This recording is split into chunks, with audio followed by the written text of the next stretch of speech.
Oh! Well, come on in, Riddle. How are you? How do you feel? All the questions.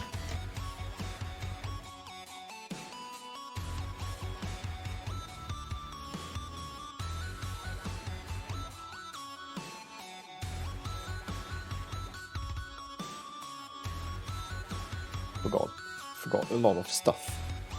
Forgot a lot of stuff. Yeah, cool tune. RX Code. Hi, welcome on in. How are you? I'm still spamming Discord. Still spamming Discord. Give me a sec. I'm also debating Instagram story because my Instagram is filled with people I know, which are French. I don't like that.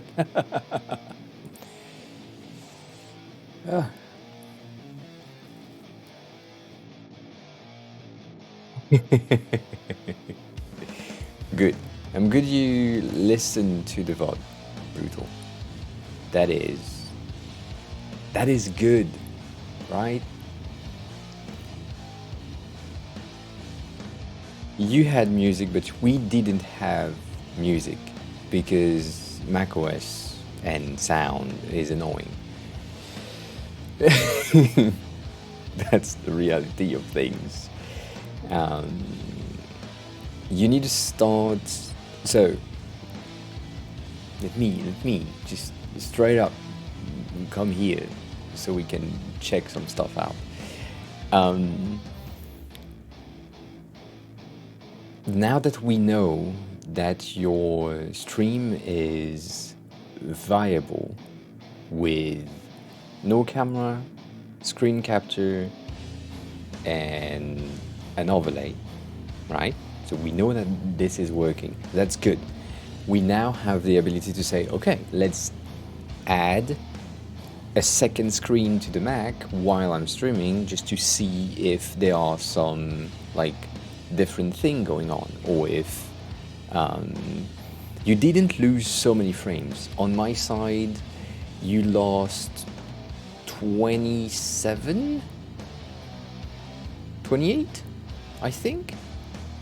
So the skipped frame that are visible for the viewers, I had just, I think 20 something or 30 something skipped frame, which is not a lot. I think on my stream you have more, which is pretty nice for you. So yeah, no slideshow, even though you didn't move the Canva a lot, but that makes sense. Is this an issue? Is this an issue? It is an issue. It is a tiny issue. Okay, I don't know how I can fix that yet. We'll see. But nonetheless, what I want to say is, on your stream, the most annoying thing that I have right now is the sound of your mic and the volume of your mic. So as I said, Rosa, welcome on in. How are you? Thank you for following yesterday. And who are you? Hey, how did you find the stream? I want to know. Welcome on in. Welcome on in. So yeah, your voice was crackling and your overall volume was very, very low. I had to put my speaker at like 20. No, yes. Ah, all right. How? Yeah, Alex Code. So Brutal did her first stream today, which is why I'm excited. It was chaos, but it was good chaos. So yeah, you have the ability to like now improve on what we had today, right? So that's good news. I mean, for me, it's good news. So do your check the video I sent you on like upgrading your mic sounds on Mac, just to check if that's working. And then basically that's the main thing that you need to do, making sure that the mic is good enough quality for the people to enjoy. As I said before, the sound is more important than the video itself, and then the video is more important than the content itself. I mean, it's a bit weird to say, but like if you sound weird, people don't stay. That's the thing.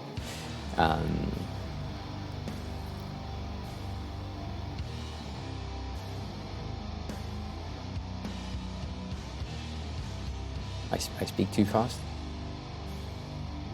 Do I speak too fast?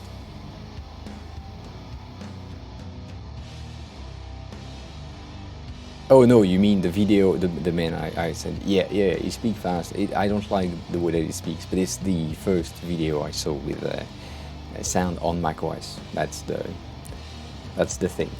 By the way, small thing. Today we are testing a new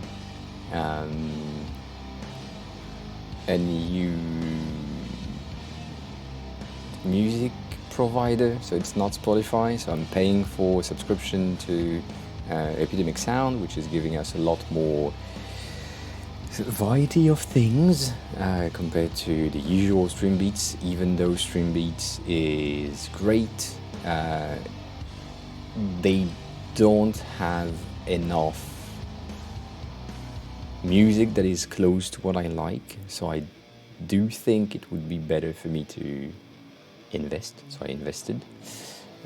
It's like 130 euros per year, so it's not that expensive. It's like it's in the range of Spotify, so I'm good with it. So yes, we are testing this. It's a bit painful for me in terms of capturing because we don't have the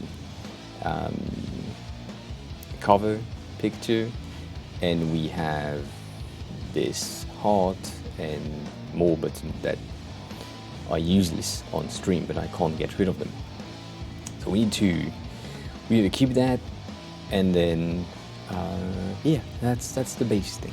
We'll see. I also think I can't really switch songs and like move forward or backward. Yeah, it doesn't work, so that's pissing me off as well. It's a detail. We're good with that. We are testing stuff out.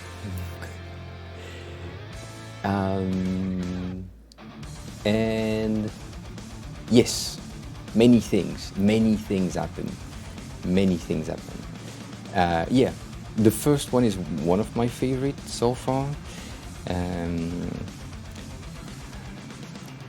Let me check. I need to do something. I'm not sure if I want to do that. Do I want to do that? I'm debating Instagram stories.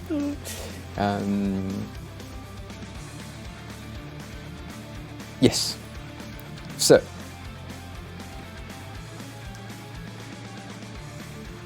when you are on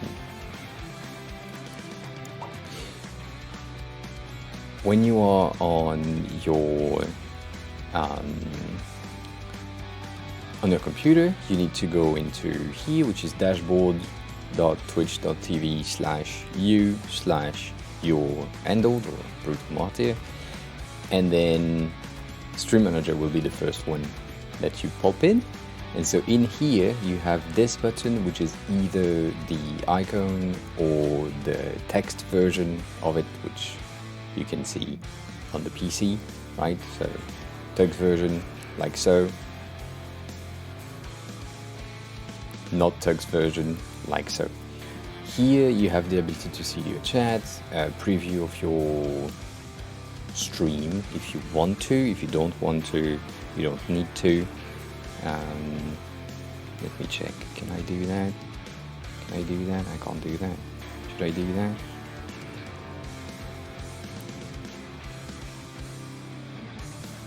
Damn. I clicked share. Damn it. You don't need OBS to read chat, but I do.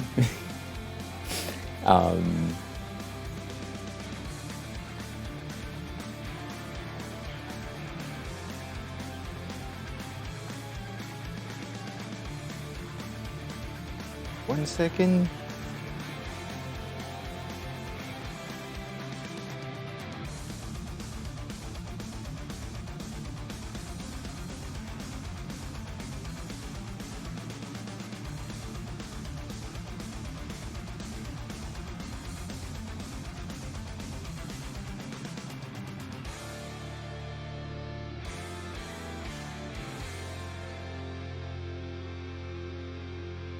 I hear music from somewhere and I don't know where is this somewhere.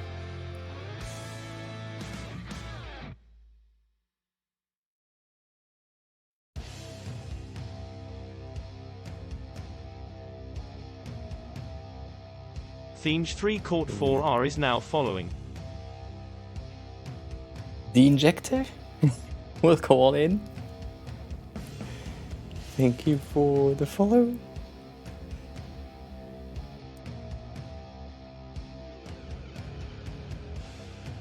So it turns out I had Spotify play. Oh, because okay.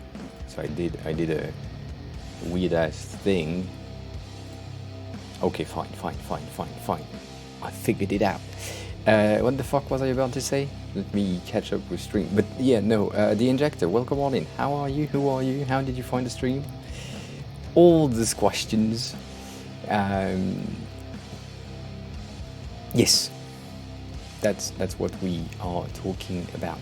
So in here, I wanted to make sure you had everything.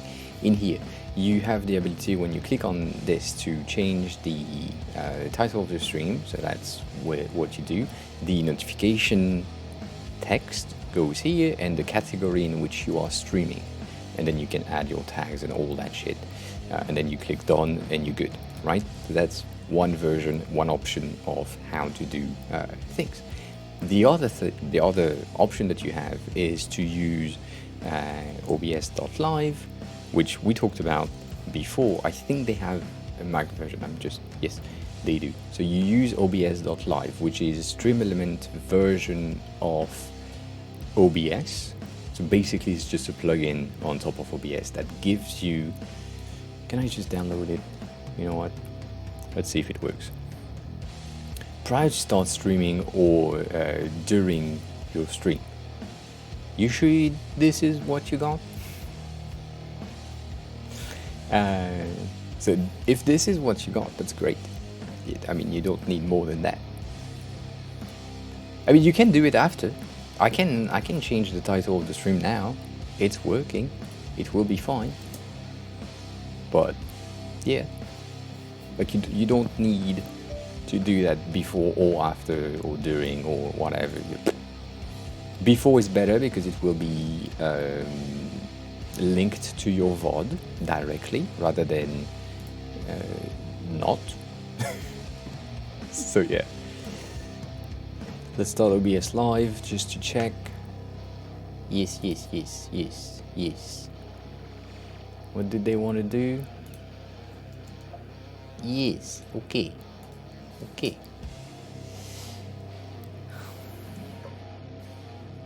Oh yeah, this. Ah, fuck off.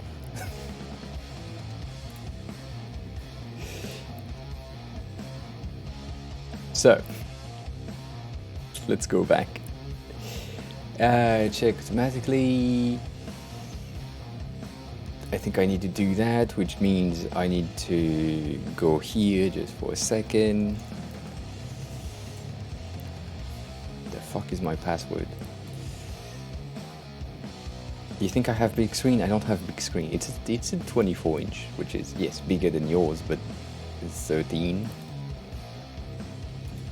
But still. This shit right there. What do you mean no? What do you mean no? Skull, welcome on in. You're arriving in on the right. The fuck are you talking about?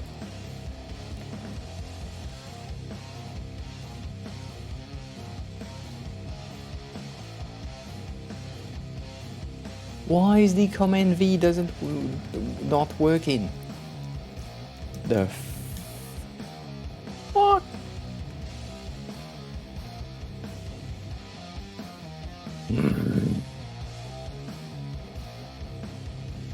Sorry, I can't do that. That is not an option. I can't copy paste. If I can't copy paste that shit, it won't work. Nonetheless, that's pissing me off already. I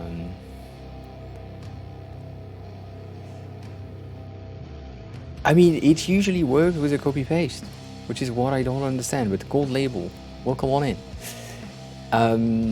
So, if everything works with stream elements, you should have the ability to have docs. And when you have your side docs, you should see things that are interesting, which is broken on the PC, so I can't do that. Oh fuck! I think gold label is right. All right. Let me just fucking do the thing that I'm supposed to do. I don't like that. The fuck are you? Where are you? Where is this? Where? Here.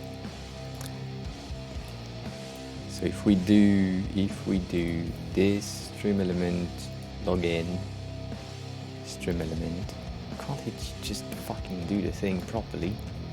Can it?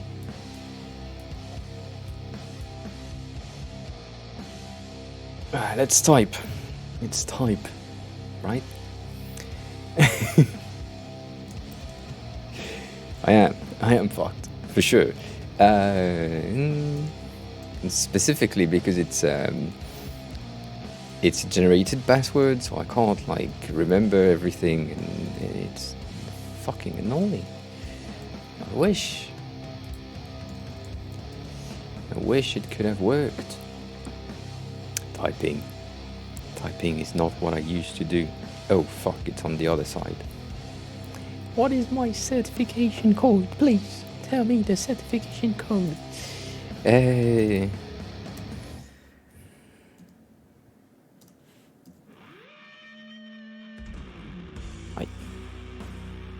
Let's see. X-Gate, welcome on in. How are you? What is that?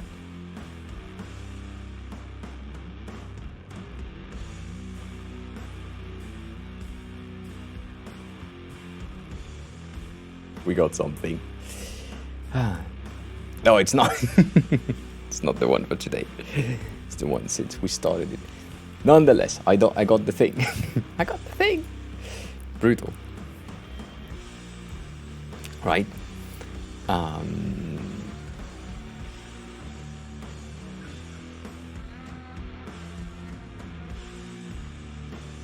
Yeah.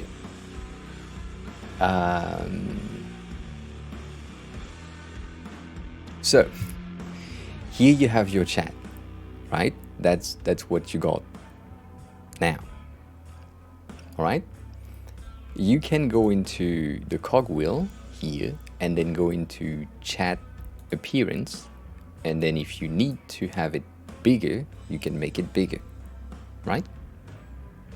So once you have this, as always, I add the timestamps because it's fucking useful. Now the chat is bigger, right? So that's one way of doing things, okay? once this is set up properly, you will have your chat a bit bigger. On the stream element side, I think you can have your stream element docs, and here you can have your activity feeds, which is like followers and raids, all that shit, to trigger like alerts or re-trigger alerts. So for example, Thinge 3 Court 4R is now following. we can do that. I see, hi, welcome on in. I'm pretty good, trying to help Brutal with everything. So that's the activity feeds, and in the activity feeds you also have, inside of the docs, I think you have somewhere, I forgot where the fuck it is, but you have a doc for, you have the ability to add a doc for the the stream information, and so you could create a custom browser doc that is just going into on the internet and showcasing your stream info, which usually is here, but I don't know why today it's not. Stream settings. Oh yeah, stream settings can work as well. That's true. That's true. Nonetheless, Brutal, I hope that helped. Remember, as always, if you need more space, you can resize. You should be able to resize. But because it's on the map,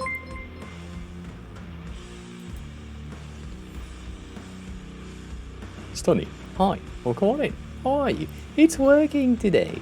It's working. That's good.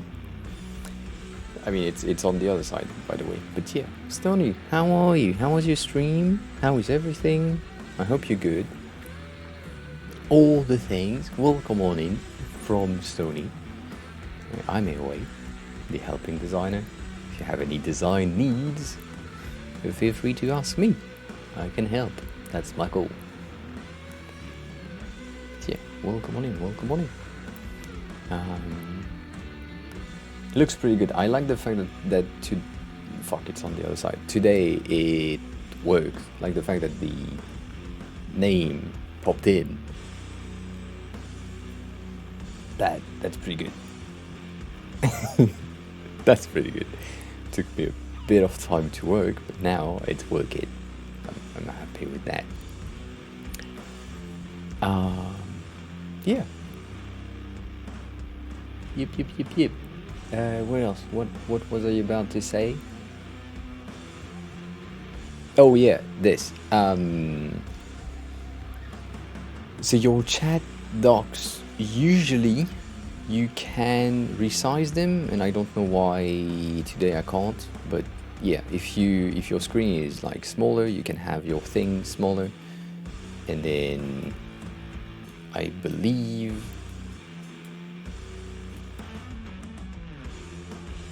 you should be able to resize your docs like this one, right? That was difficult, but it worked. So yeah, that's an option. That is an option if you need to resize. Yes, I saw your message.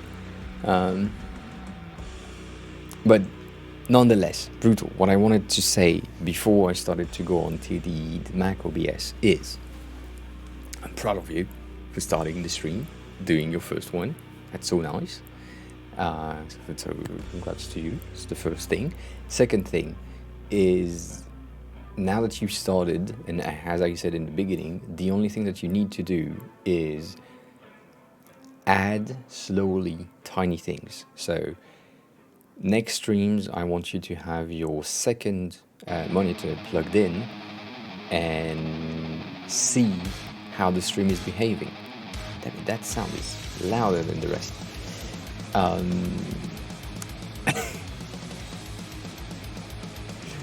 it is louder for me. I don't know. But yeah, I want to see, or I want you to see if you have a second monitor plugged in, how does it behave? If you have more skip frame or not, if like everything is working the same, all that shit. If this is working with a secondary monitor, you can then add like a webcam or something else to check if your stream is still viable with two monitors, like your computers and the secondary and a camera. Or if you wanted to, keep the small monitor on the computer, which is tiny for you, but still, and just add the camera to see if it works. And if it's working, then you can add the secondary monitor just to see, and the camera, and the thing, and yeah. I thought the same thing, Stony, but then sometimes I have issues, so I don't know. And also, resetting the entire computer made me have less issues for some reason, so that was interesting. The fact that the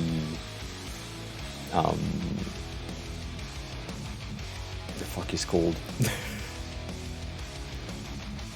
I had issues with Blender and Stream not being able to coexist while I was streaming, being able to like render stuff. And then turns out, now that I am on Windows 11 and that I changed the SSDs for some reason, everything works. So I don't know. It was so weird.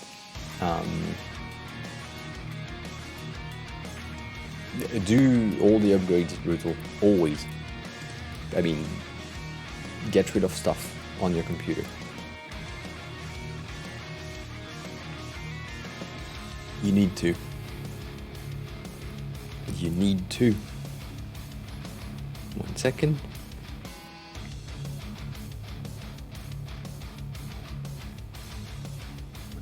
One second.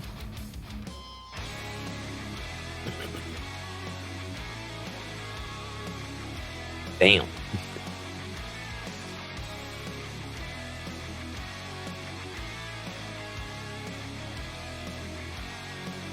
I mean, you can still have stream issues that are not linked to your specs. Like if at some point your internet is just then you have an issue. If at some point you have like a Chrome tab that is using more RAM than specified, you can have like a spike in power consumption that then result in a spike in your GPU consumption thingy. So yeah, everything can happen. That's what I'm trying to say. Basically, that's what I'm trying to say. But yeah. Nonetheless, it shouldn't. But we never know. Yeah, the 5K seems reasonable. 5K seems reasonable, for sure.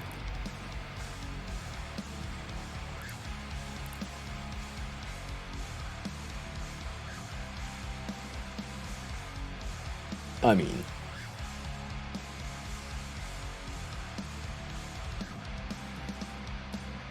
yeah. Oh, damn.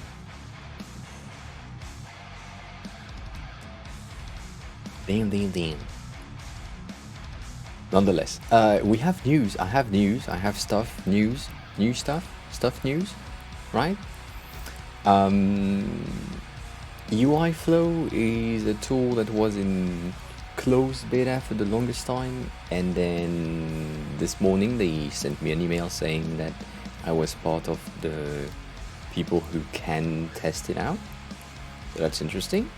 We'll see if we do a stream about it, but I have this one. I have another one called damn it, what's the fucking name? I need to check. I need to check. It's important. It's important.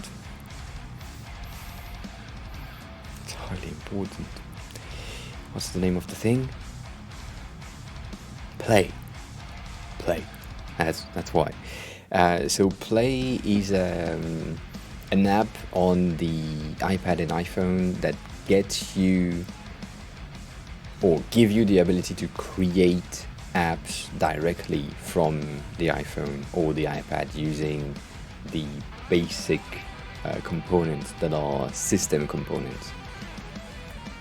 And we need to test it out, but in order to do that I need to plug the phone and have the phone capture and all of that shit. That will happen at some point. I don't know when, but that will happen at some point. That will mean I need another scene with like more camera, and then instead of this big thing we have the phone. Nonetheless, tiny things, tiny important things.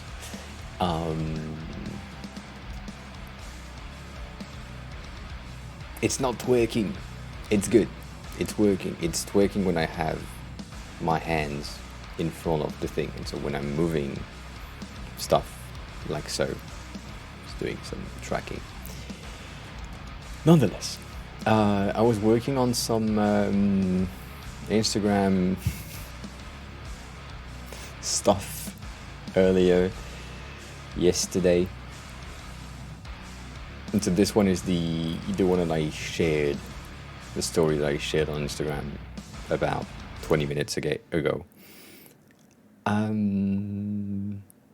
So yeah, we have a tiny thing right there that I like. Did I make a mistake? I always think I made a mistake when I'm typing stuff. No, it seems good. It's good. We fine.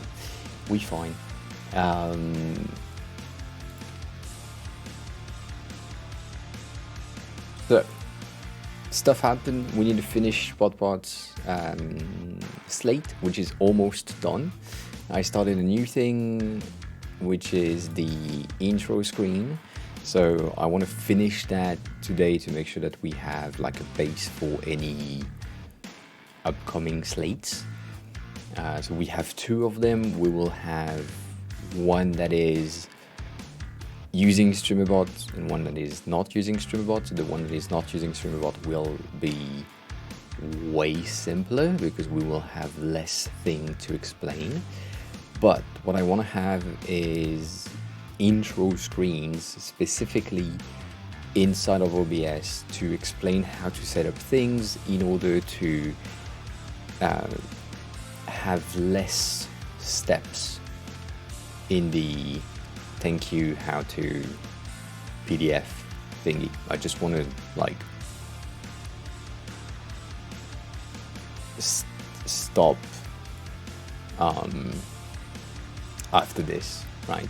So you start this and then you open OBS, and then inside of OBS thing you will have the screens, these specifically on each scene, that just tells you, all right, so now this is the way that you need to update the content.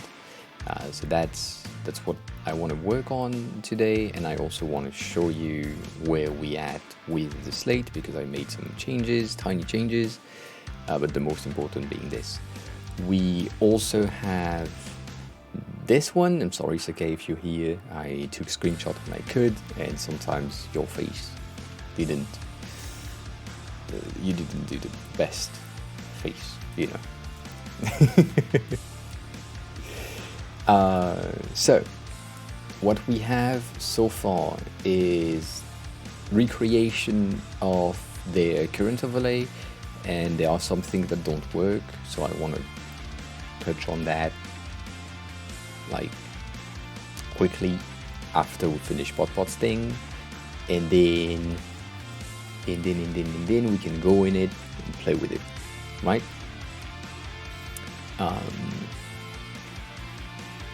What do you mean? What do you mean, whoa?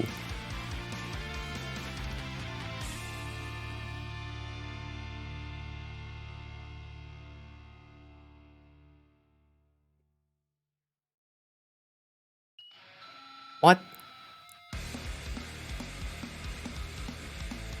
What? No, this is not pot pot thing. This is... Damn it. This one is pot pot thing. So very simpler stuff. What I need to finish is... Yeah, but that's him.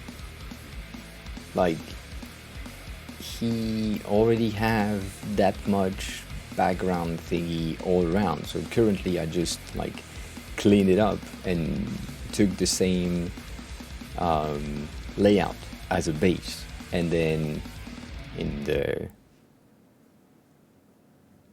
refined version it ended up like this. So you can see that he had a bit more, and I cleaned it up like a bit slimmer than that, tiny bit, just so that everything is a bit more coherent and cohesive.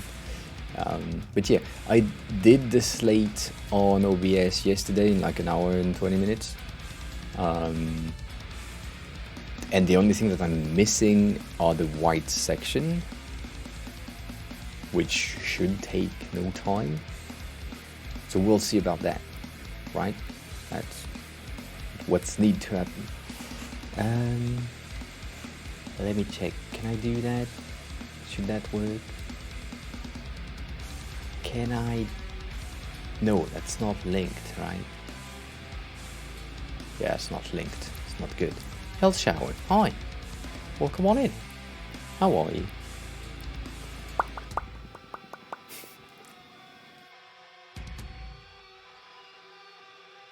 I'll do the thing. I'm pretty good. Thinking about a ton and a half of stuff at the same time, as always. So going back to our usual regular thing, I asked Pot for or to know what she wanted to have in terms of themes, and she said just dark theme. So we're good with that. That's helping. The latest thing that we didn't do on her slate, I think I need to open it on the PC. I think that would be way easier for everyone to understand what I'm doing. Oh, but I won't be able to do that. Oh, fuck it.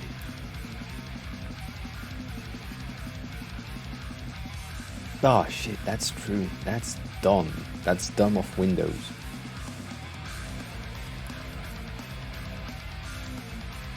Very dumb of Windows.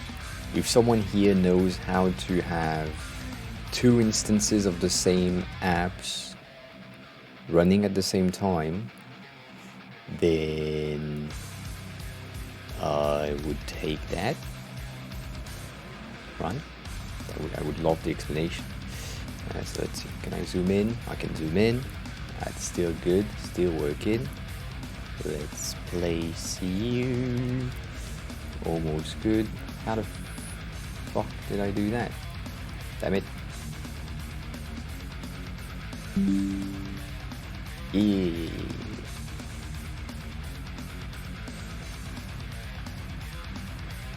Alright, so that's the overall thing.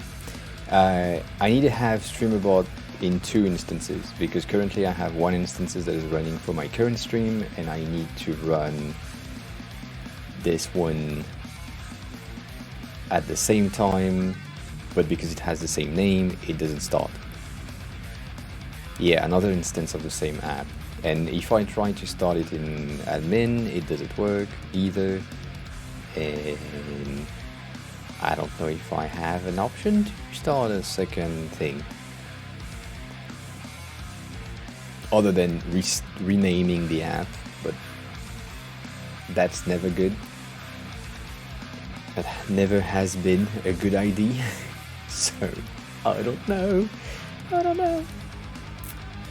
But yeah, if you Like it does this, and that's annoying. But I need this one to run. Ah, shit. Fine. We'll do without for now.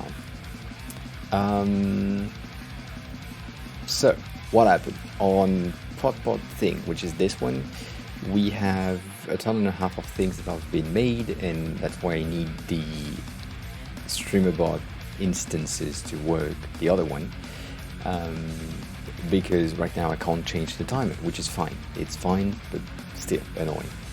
So what is new is we have the timer thingy that is working, and because I use StreamerBot for her things, it changes the volume of her speech and also the volume of her music whilst she will change scenes.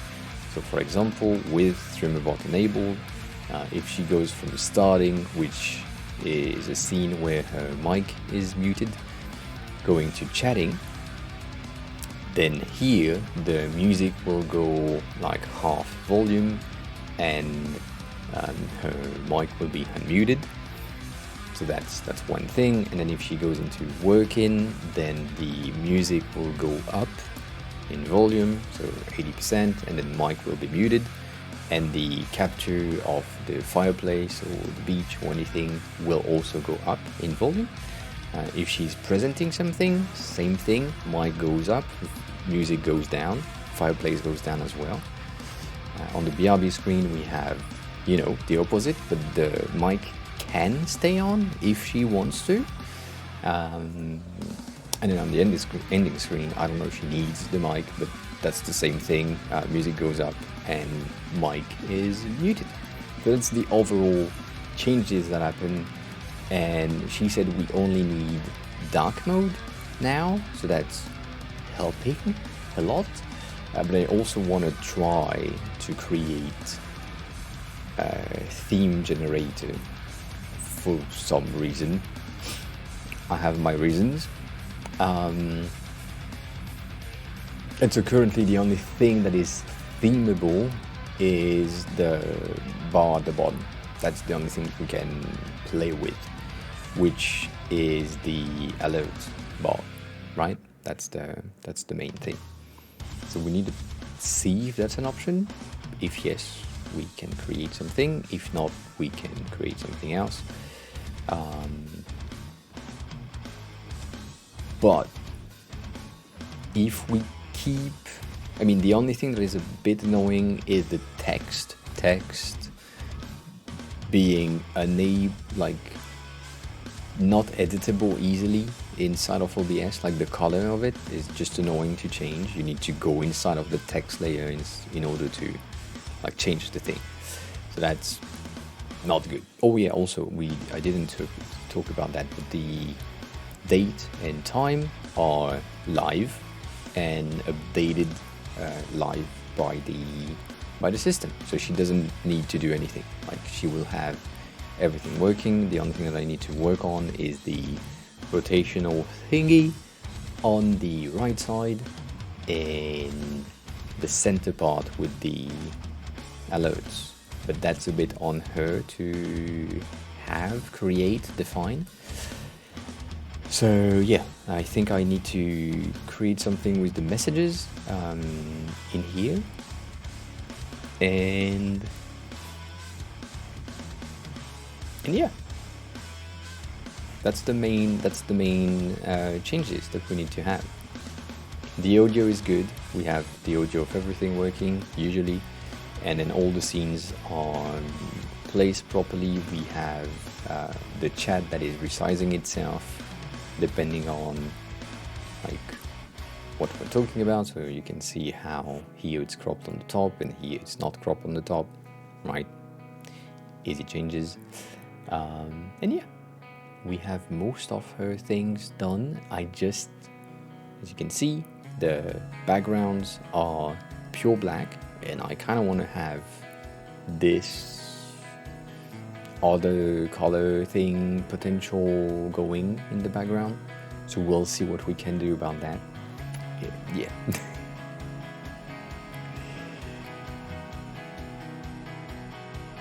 So yeah, I don't know exactly how I can, or what I want as a background here, but for all I know, we need a background. So that's the first thing.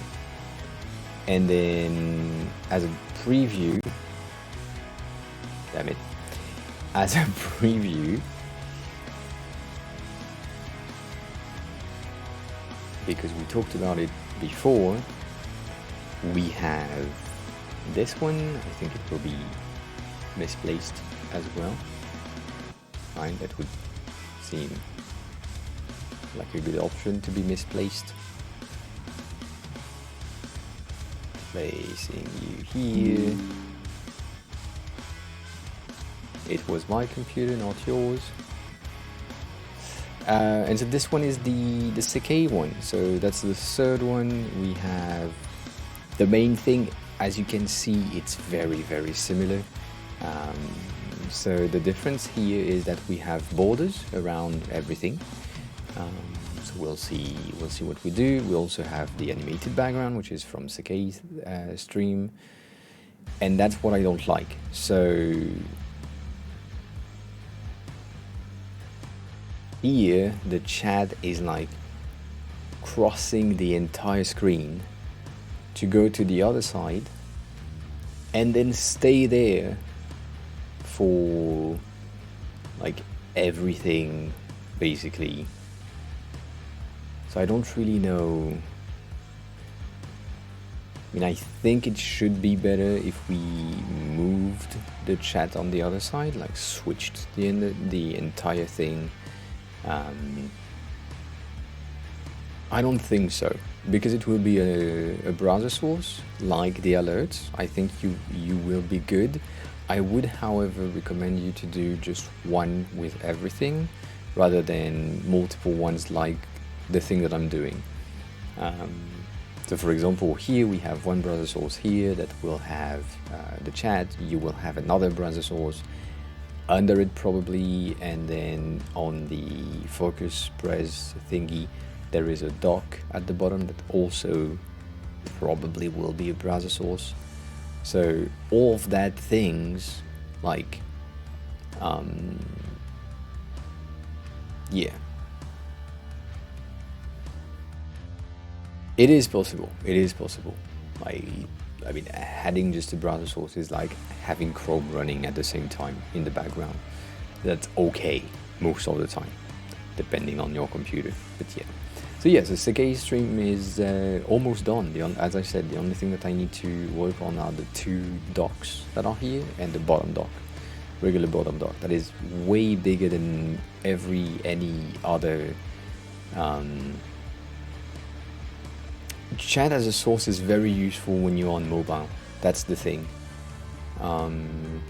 Like if you're in full screen mobile, you don't have the chat, so it's interesting to know what the streamer is talking about a bit. But other than that, when you're on desktop, chat is useless, and if you are not on full screen mobile, chat is not really useful because you have the entire thing underneath. But it really depends on what type of content you're watching. So, yeah. But that's also like having the chat visible on your stream can be useful if you send your videos or VODs to YouTube, for example. So if you still want to have the watcher of your videos understand the context and who asked what, or if I say skull and I'm talking to you, someone who is watching like a YouTube video doesn't exactly know who I'm talking to directly. So that's one of the reasons why I like to have chat on screen. But also that's why it's like tiny at the bottom rather than this big thing, right? This not really useful, but the bottom one taking less space is a bit better, in my opinion. That's a lot of me. That's a lot of me.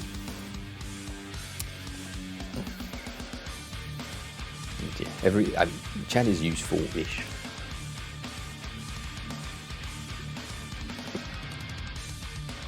So yeah, as I said, this entire thing right there took me an hour and 30 minutes to like polish and make sure that it's good. And when I'm thinking about it, it's pretty good. It's pretty good. Have a good rest of your day, Skull. Or see you after if you want to come back. But yeah.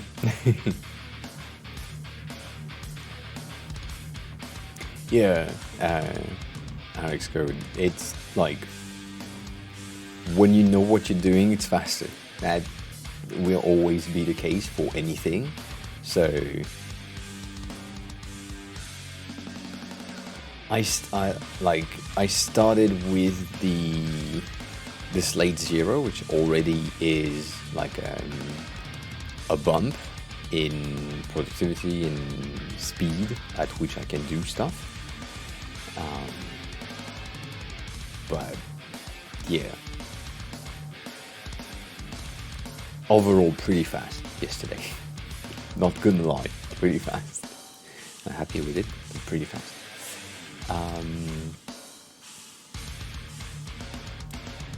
What did I want to say? I wanted to say something, and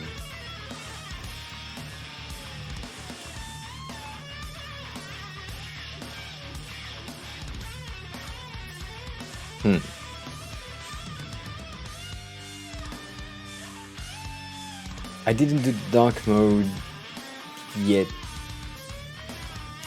in here, but he doesn't have dark mode. The only thing that changes on Sakei's stream is the background. The background just changes with channel points, and and his lights behind him. But that's the only thing that changes.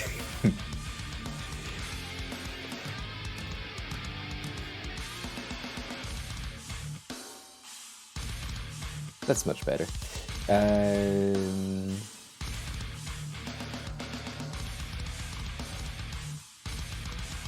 Yeah. Let's go back. So yeah, so that's the background in itself. It's a bit laggy here for some reason, and I don't know if it's a me issue or if it's a him issue. It was a good-ish song. A bit too hard.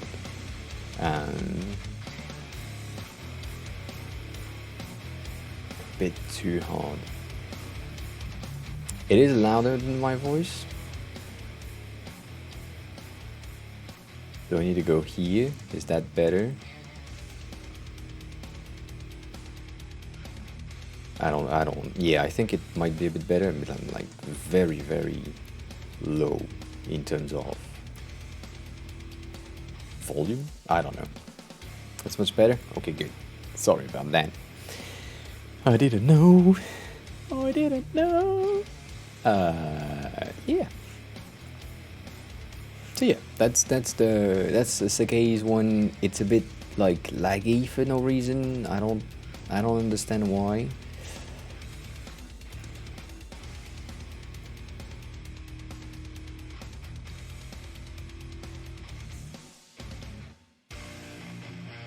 But yeah, it works.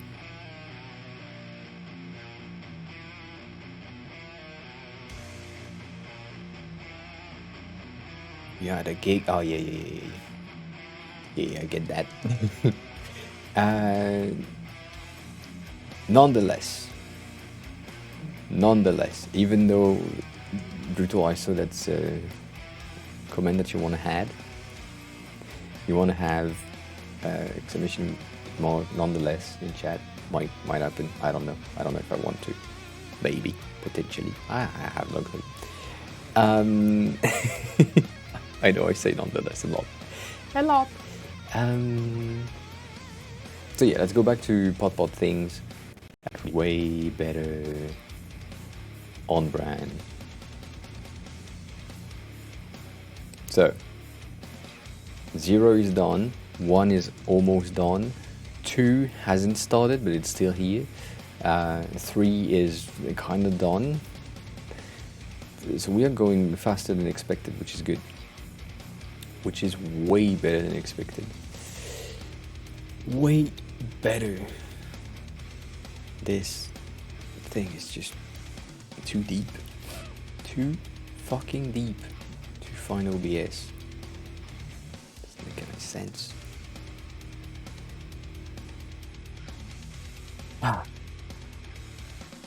So, alright. Let me show you what I have in mind. The dock is currently a dark grey base stuff. That was my computer, not yours, as always. What we can have in the filters is a color correction or color grading option. I think, if I remember correctly, do you mean for fuck's sake?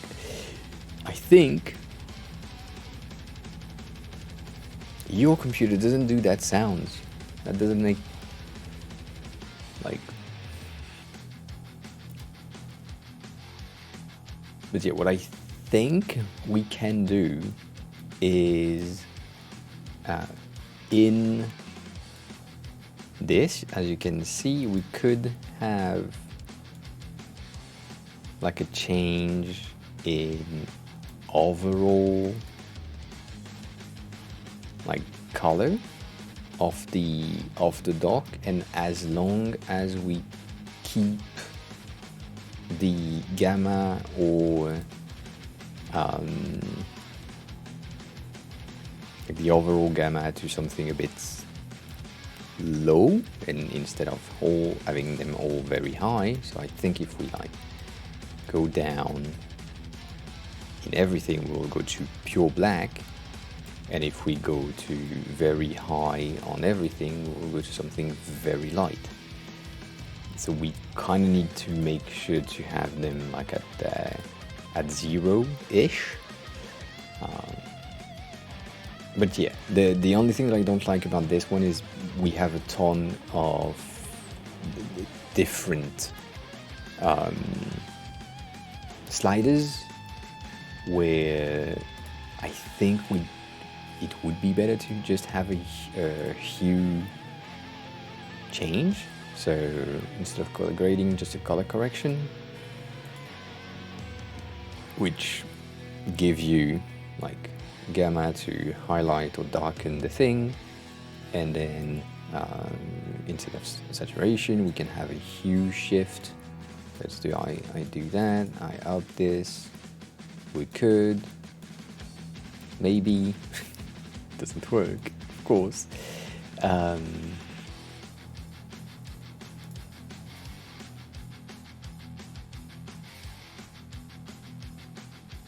Could have something like this, right? Let's put this window here. That way you have the visual at the bottom. So if I do that, and then I bump the gamma,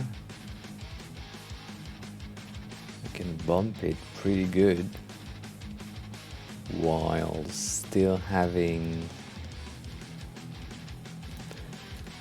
So that would mean epidemic sound. I might have like a code for you if you're interested, and we'll add it in referrals on Discord. You got codes for that for any YouTuber that exists. Usually have a code for epidemic. Usually what they have. But nonetheless, damn it. Yeah. So I could basically have an overlay. Damn, that's pretty neat. I didn't think about that, but if you move your gamma to something like, let's say 2 instead of 3, so that we are a bit darker than usual. We keep the contrast, we can bump the brightness if we wanted to have something a bit lighter, but I think like a 0 would be good, and then we could bump the saturation if needed, but I don't think it's a good idea. Damn it.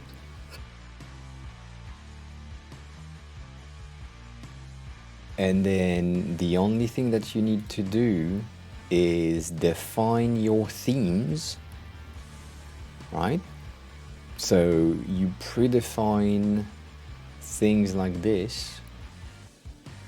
So like your multiply colors thingy first, and then it will apply as you want. So that's pretty interesting. I mean, when you look at it right now, it might not be as yellow as you want, brutal, but like you could easily switch thing for like a very bright yellow band. And so remembering where that's coming from,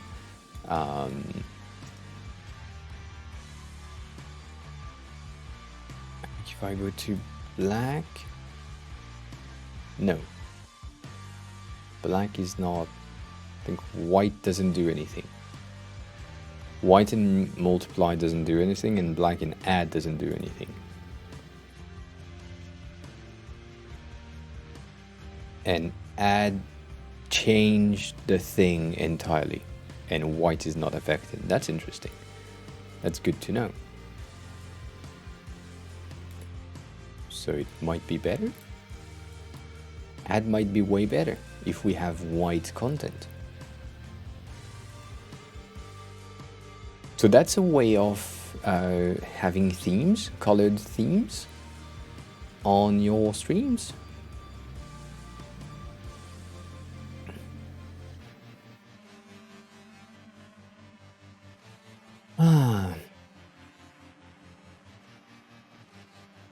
So in order to have this work with a button, you need StreamerBot for sure. And in StreamerBot, you then have to just enable or disable a filter if you pre-select things. So that's pretty good. That is pretty good. Drink! Thank you.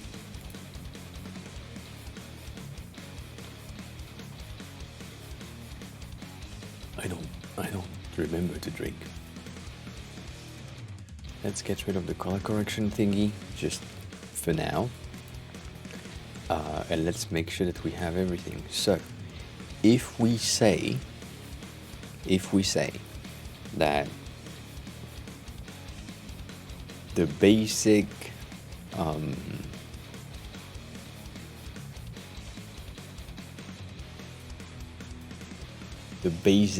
theme is black or dark, that means we have this dark that changed color, and we might have this one that also needs to change color in a way. And then nothing on the chat, maybe the timer background that needs to change.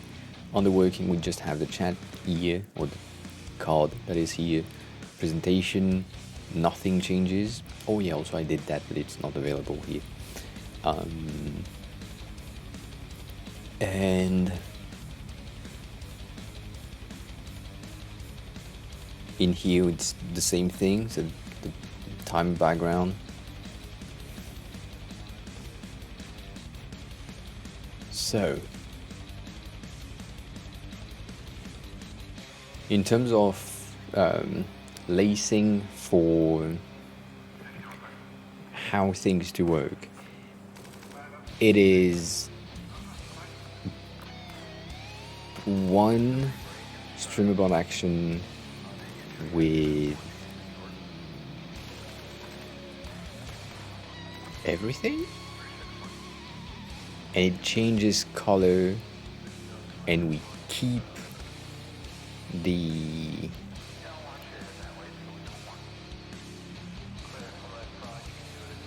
light text on top of it. That's annoying. That is annoying. So for example, when we are switching from light to dark, or dark to light, we're basically changing or switching the entirety of the overlay, like as you can see at the bottom, or the chat here, from one side to the other. And so it's like a sliding thing. So for the overlay, I used one big overlay or one wide overlay, and then I cropped it in order to have just the part that I'm interested in, rather than having two of them load at the same time. It's just easier. But doing so, it's not good. Like it could be an option on her stream to do the same thing, but that would mean defining groups, which we don't have right now. I mean, not exactly group, that would mean defining nested scenes on top of what we have. That's not great. It's not great. So in here, if we wanted to have the themes like what I have done right there, that means the dark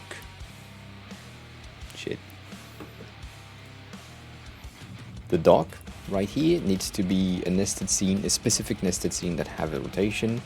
The chat needs to be the same thing, like a wider chat with two options, light and dark. Usually,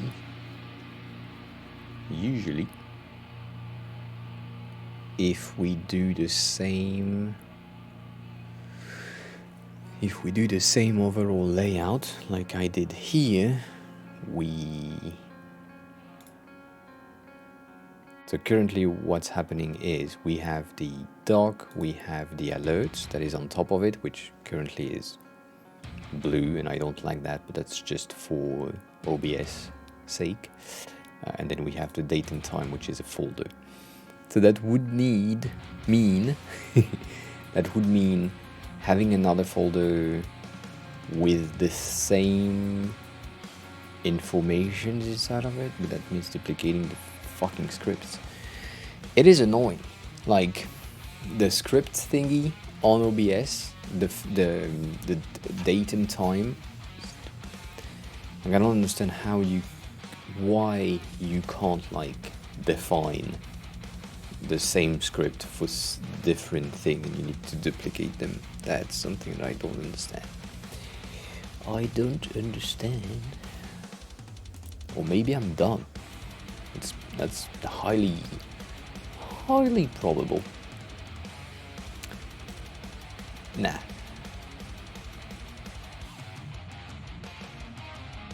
Yeah, nah. It's not there.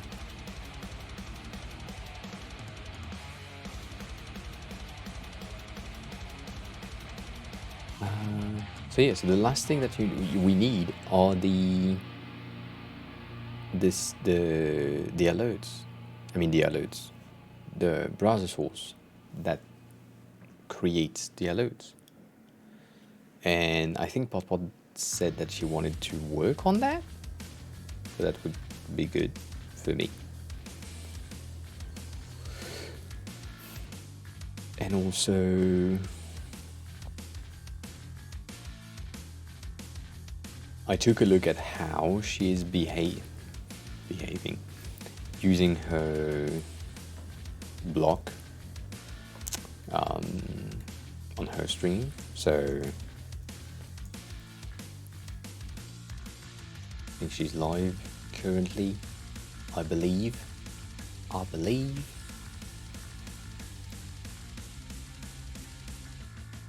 She's eating. So wait, I'm entering when she's doing stuff. But yeah, she has this side thingy that is pretty interesting.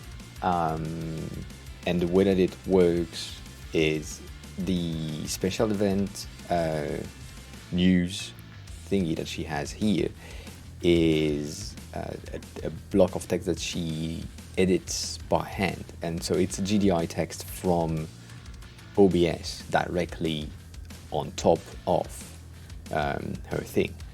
So it is pretty interesting. And then she has her rotation like scroll thingy. I don't know exactly how it works, but it works. And it's a bit like, it's a bit annoying to set up in this specific environment. I like, it's visible, but it's just harder to do for no reason.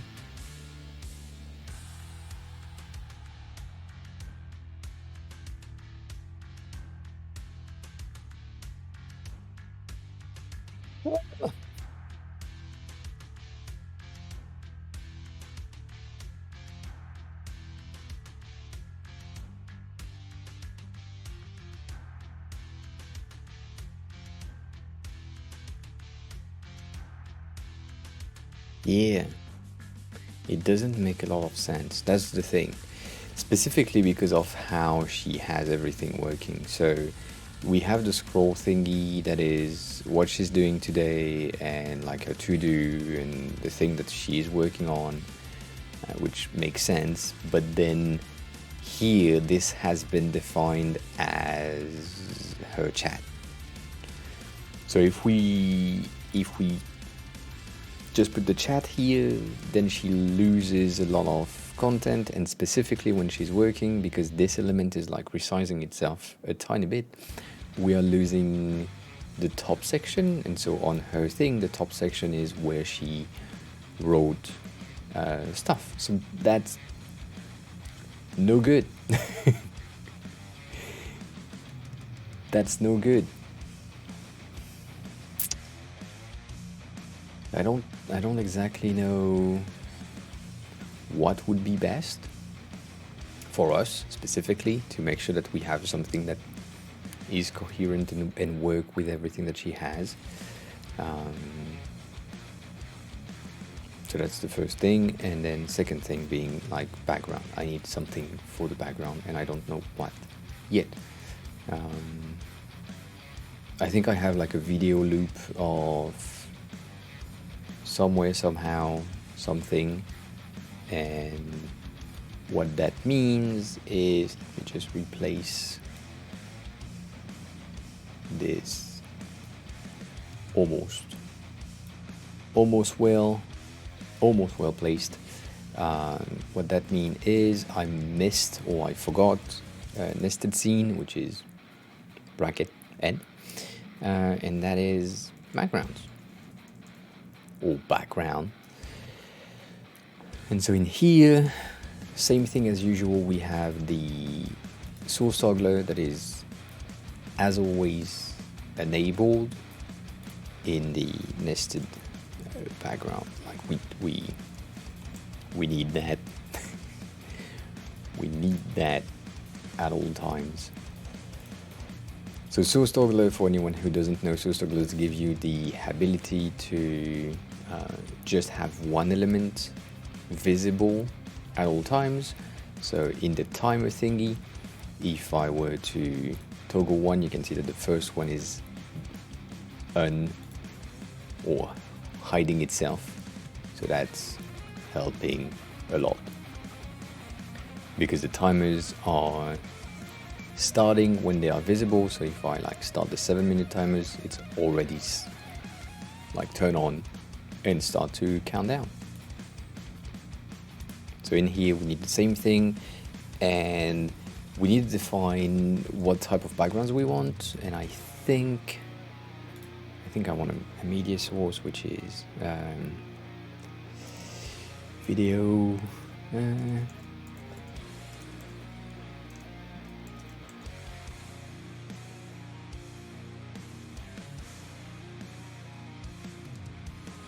Let's see, so that's a loop. Let's see if I have it. I think I have it, but I don't know where it is. My transition, which is source files, footage.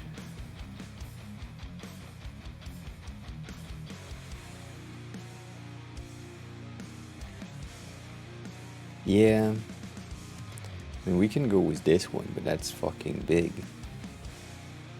Right? It's neat, but it's big. But let's say we want this. I don't think that's the case, but let's say we want this. What needs to happen here is we need to add a nested scene again, which is the background thingy, and then we just need to put it at the bottom. And then here I just copy, paste, replace, copy, paste, like just paste, replace basically.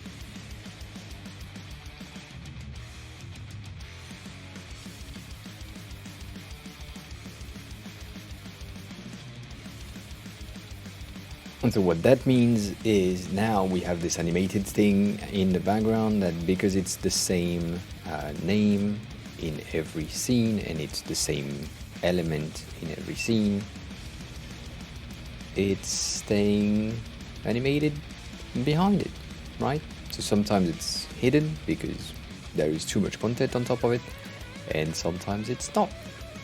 So far, so good. It's a pretty simple thing. And yeah, and so the reason why I need the source toggler to be enabled is because if I were to have other things, so let's add another video of animated BG because I'm too lazy, 001, which is the second one, and I make sure that it's a looped video, and I go into here and I take, I don't know, candy, which is another one.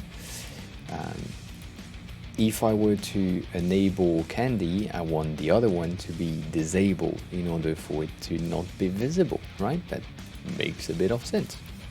So that way you have this tiny thing. Tiny changes, easily stuff. And so now, because we have candy in the background, it will change with that. So, animated background 1 and 2. Let's rename this one into BG instead of background.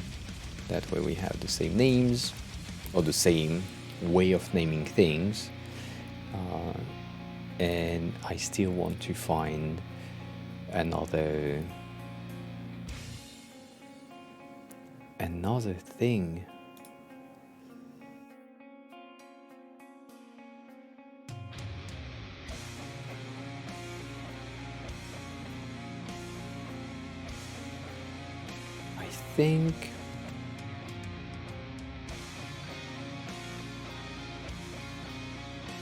I think in backgrounds, which, okay, that scared me. No, it's not in backgrounds. Damn it. Dark base, overlay, not in overlays. Scene?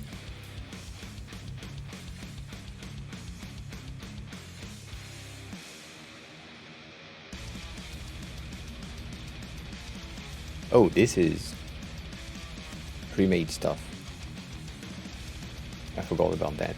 I can't really use that one, but I just want to have something as a base. But like the more I'm thinking about it, the more I'm like, yeah, I can't use that. not really legal. So let's see. Is it in video asset? No, it's not in video asset. Did I pop it out here? Yeah. I can use my old background. It's subtle. I don't even think you can see that. If you're on mobile, you probably can't even see the details. But on mobile, I can see stuff I can't see on my computer. That's interesting. Pretty good. Terracon is now following. Terracon, welcome on in. How are you? Who are you? How did you find the stream? And thanks a lot for the photo. Appreciate that. I appreciate that. But yeah, we have this. And so let's just browse. Same shit. すみません、お兄ちゃん。これはシーシですか？シーシ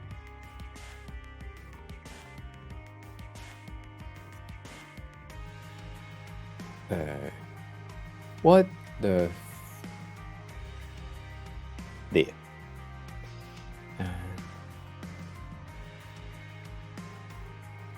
We have a circle in common? Yeah. I know your name. I've seen your name before. Right, so we have flashbang and not flashbang. That makes sense.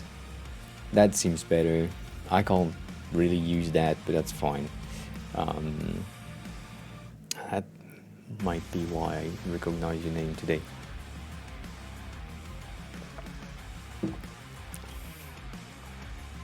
So I think that's good enough. I think that's good enough. I also think that this fucking thing needs to have like a color correction going on. Just to bump it up in terms of visibility of the lines, right? Oh, that's neat. That creates so much glitches. I like that. Oh, damn it.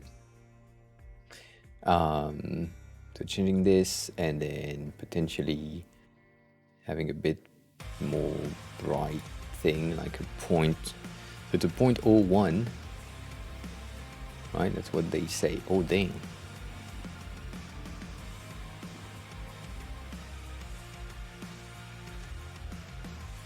All right. Yeah. It was good. It was good. I enjoyed it.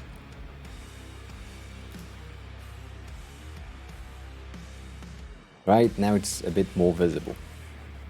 And that way we have a bit of a weird thingy going on in the background here. That's subtle, but the lines are more visible. I don't know. I think it's a better ish thing. BRB. Right. Yeah, I will. Don't worry about it. You want to stream tomorrow? That's good. That is good. Yeah, I think that's pretty good. I still need to figure out this, but that's weird. First off, I need a pee. So, I need a pee, but now I have to be French for 2 minutes. So let's first be French, and then come back. Right? That would be better. Much better. Oh damn! This doesn't help. We can't see the chat. We can't see the chat anyways. But yes. But what do you want to know in French? I can. Right? Damn it! I can't drink right now. I need to be French right now.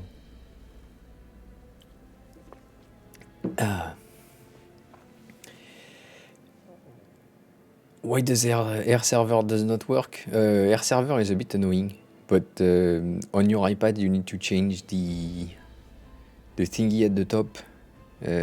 How is it fucking called? Speak about your lunch you had. Oh, I had bad lunch. It wasn't good today.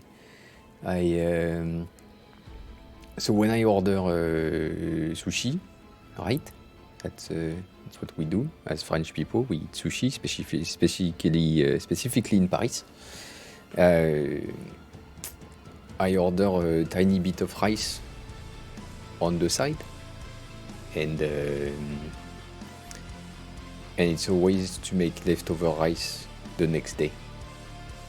So that's what I ate today. I ate leftover rice plus a bit of beef and leek, and it wasn't good. It wasn't good. I didn't enjoy it.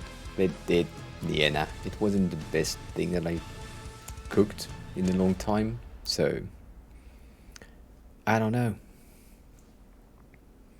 Wasn't great. It wasn't great. Yeah.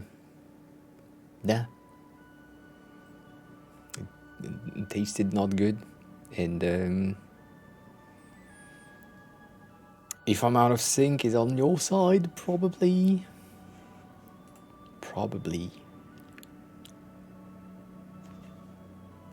Yeah, it's on your side.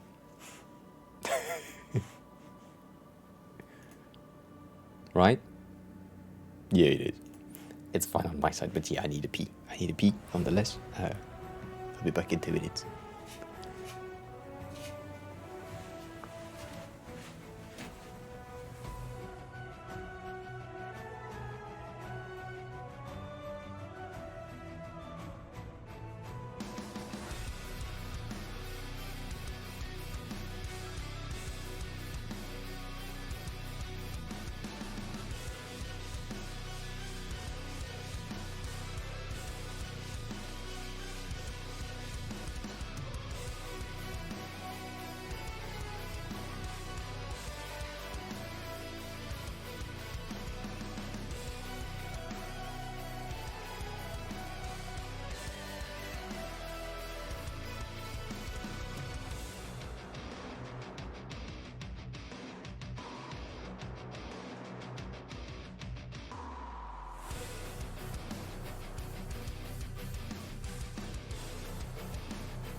Of course you can. You can always ask stuff. That's the main thing in the stream. Thank you. Always. Oh yeah, also, something that I wanted to talk about, even though that's not really design related. About like a month-ish ago, I broke my mirror, and so I replaced it with that big ass thing that is now on the wall.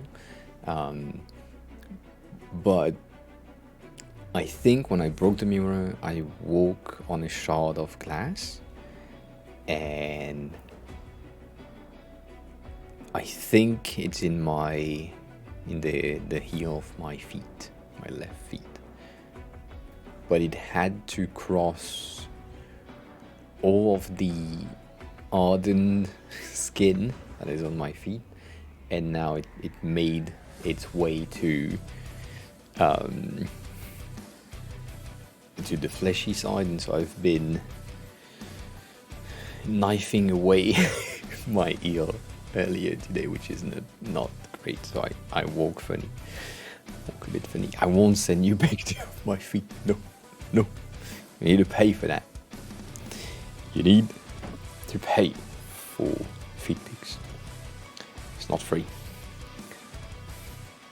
Not happening for free. But yeah. Neus, Rosea? How do you pronounce now? Now that I know how to pronounce Neus, how do I pronounce your new name? Rosea?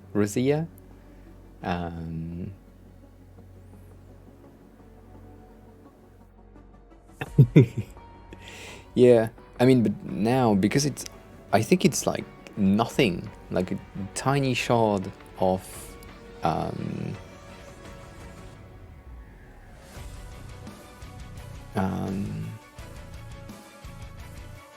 glass, right? The Silence of the Lambs 2.0. I haven't seen the movie, sadly. But yeah, Rosea, I ask your question. What is your question? Yeah, it cleans. It is clean. It's just annoying that I didn't notice before. Like I could have took it out on the day, but because it didn't feel it, didn't.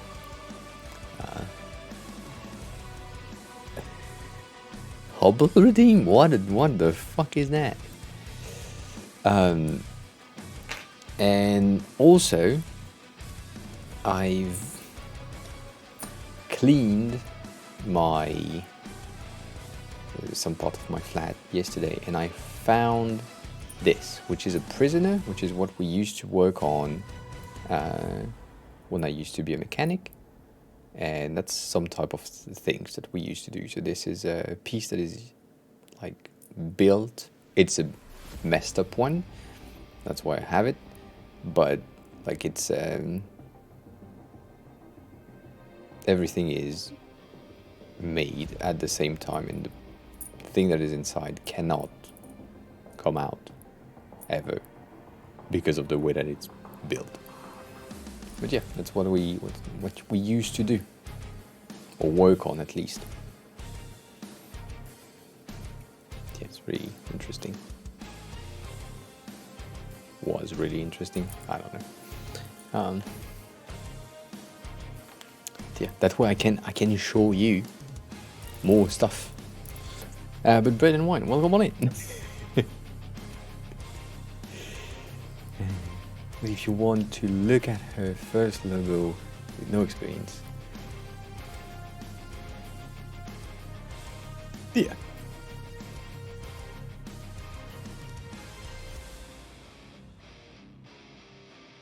I can check the Instagram. Yes. That's true. That is true. And yes, the answer is always yes.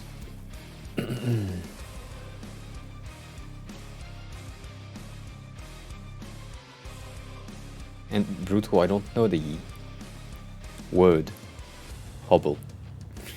I think that's what my issue is coming from. I don't know hobble. Does it work?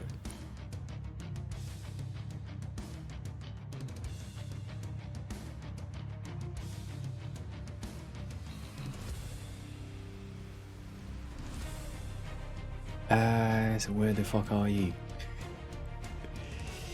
Where are you? I need to find you in the... Oh, you changed your name. Right, you changed your name. Is it fine for me if I share that visually on stream? As always, I prefer to ask. Even though it's on Instagram, don't want to share stuff that I don't want to. I won't be too hard on it, yes. So this is trash. No, it's good. I like it. I really like it. I do have things to say, as always. But this is a good logo. The only thing that is not great about it are the roses. And so, as always, because this is me, that's a tiny... Damn it. Open that in a new tab. Let me show you why there are issues. Same thing as what we did. But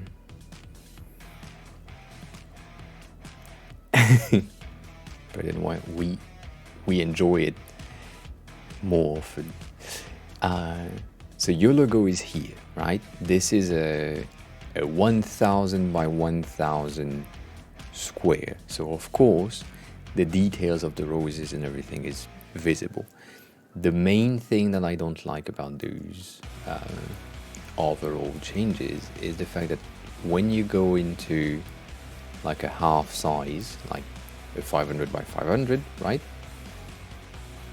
You can see, but specifically on stream, you will see the thing decay extremely fast. You can see that you lose a bit of details. And then, let's say you go down a bit to like 250, which is half the size. And then you go down to something like 125. And then you go down to a size that is closer to what it will be used at, which is usually 80 or something like that, right? You need to see what's happening. So this one is good. You can see all the things that you need. Let me zoom in, making everything the bigger size as possible. Here, I see details. I see the roses, I see the R's, I see the slashes in the middle. That's great. Here, it's okay, but we are starting to lose a bit of details. Here we lose details on the roses. You can see that on stream, like easily. There is too much tiny details that we are like missing a lot of information. Here, the roses disappeared. Like they are not, like they are just a tiny pinkish thing that you can see, and then at the end, it's just nothing is visible. So this, sadly, is the size at which it's used. If it's like, let's say it's a profile picture, which is what you have used it for, right? So like your profile, by the way, you can see that very easily when you look at your profile picture right here. I miss all of the details. Like when I'm on hover, I have a bit more details happening. Compared to this one, I have no details. So, take into consideration the use cases for a logo. That's one of the main things that you need to think about when you are designing a logo. The logo in itself is great. I have nothing in terms of composition and the way that it's presented on the big size. It's great. There is no like other format or anything that could make it better in a way. You did. There are tiny details that I won't go over. Like the font in itself is like, basically it's slimmer here than here, and that's create a weird thing in my eyes. But that's a me thing rather than a logo design thing, right? So, in order for it to be a tad bit more visible in the long run, you can have what I call a dynamic logo. So, as always, this is my stream. So let me check if I can find the... Yeah, I can use this one.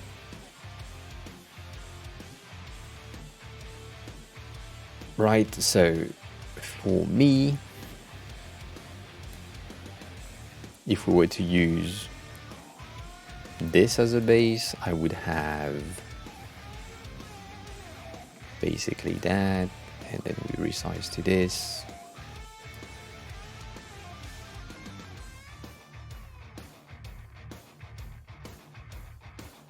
And then starting here, if I were to, damn it, to resize my logo,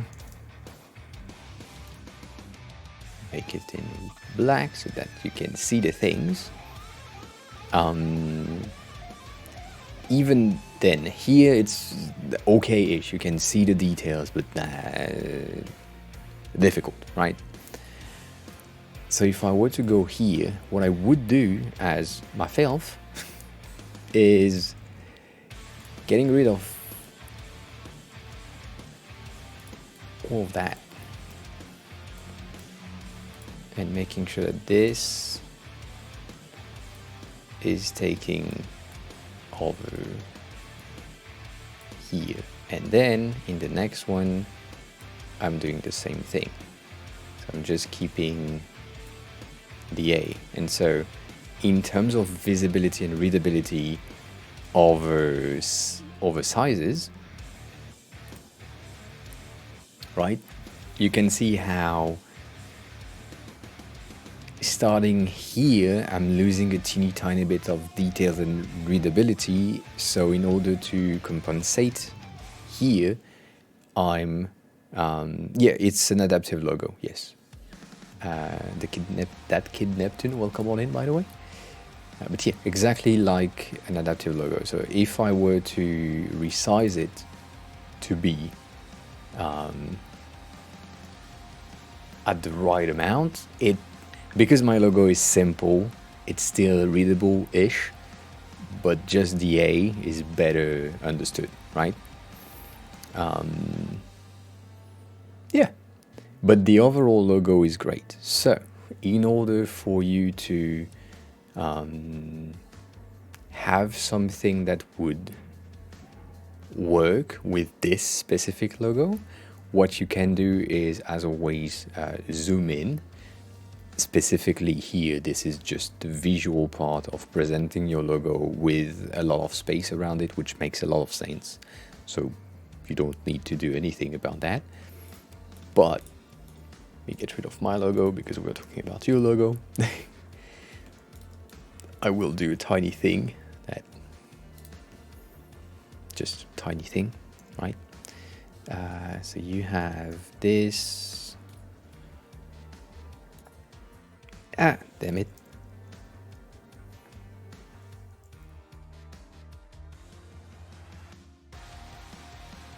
Right, it's about it.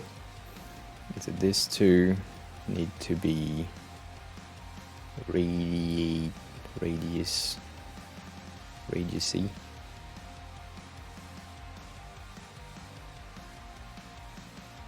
Oh yeah, so this one won't work because, oh yeah, I'm dumb, it's fine.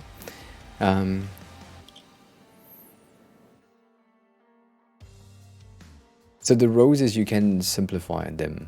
I wanted to do something, but for some reason my dumbass forgot how to do things, right? So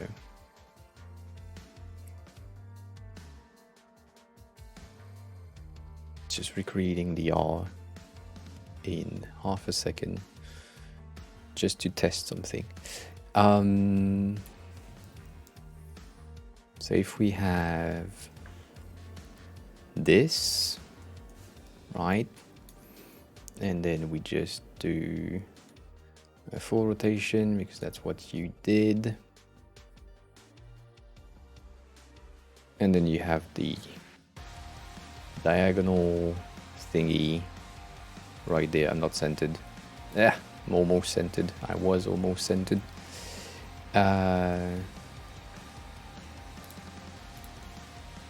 So let's make that white, that we can see the thing. All right. So,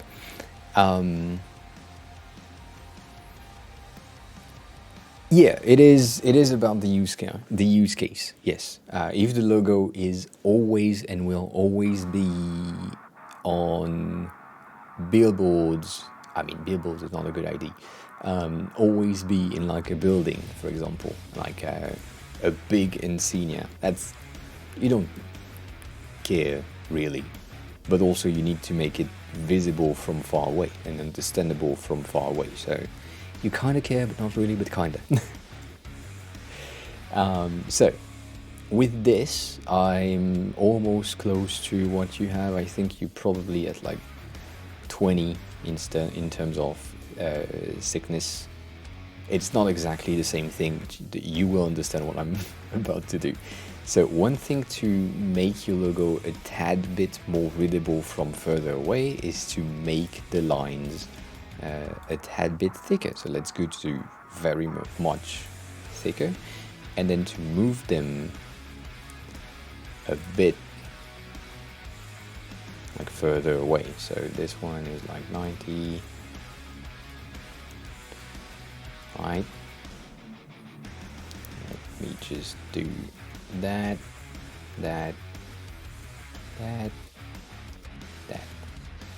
So if I'm not using the same thing, I know, but still.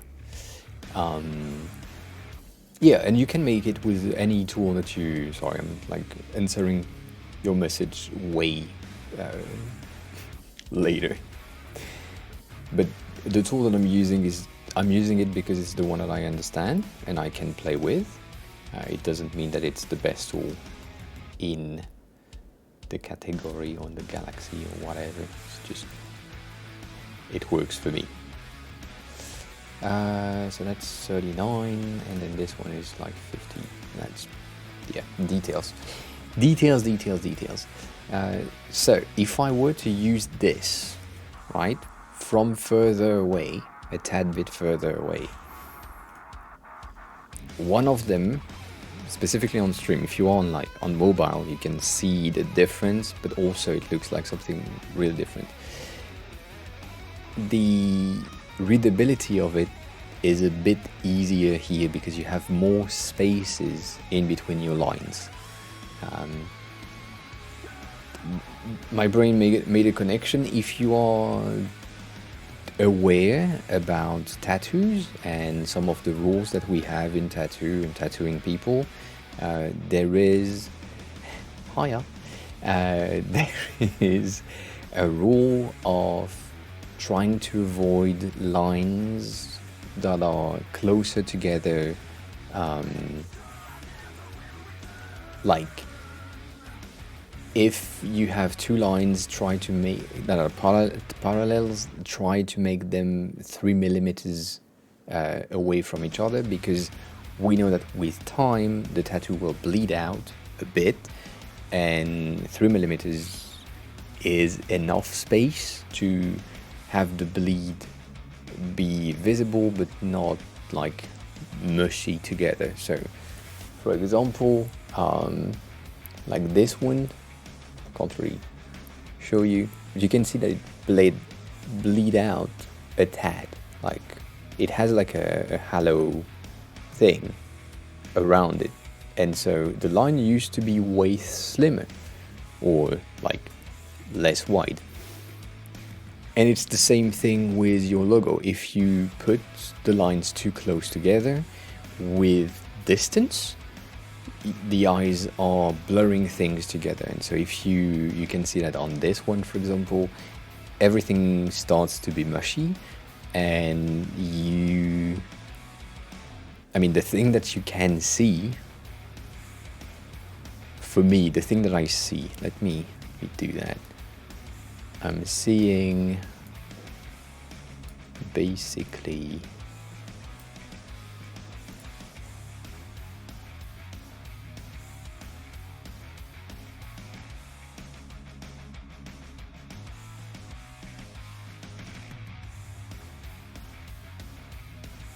damn it. Right? Basically, this is what I see. As my vision is like blurring out things, I'm seeing this. That's what the eyes are just taking over quickly. Just place that properly, just so we have a good ass base. That makes sense. Right? This is the minimalistic version of your logo from far away when everything is mushing together because the lines are too close-ish together. And so here, because I made the logo wider and the distance in between the lines a bit wider, it's the same effect. But if we keep the same like line thickness with a bit more space, even though nothing is aligned right now. I wish I could. I can't. Now everything is aligned. So if I keep a teeny tiny bit of distance, we get the same logo with a bit more readability. Currently, it's a very minimal logo, and we still want to add the roses design on top of it because it's part of the name and it's part of the logo, and so that makes sense to keep it. So you can use the same logo as your base as long as you have or keep a very similar line thickness. So let me just quickly... And if you want to learn Figma, this is a great exercise that I recommend to anyone. Always duplicate everything you see. That will help you understand how things are made. So, okay, how is your day going? How are the meetings happening?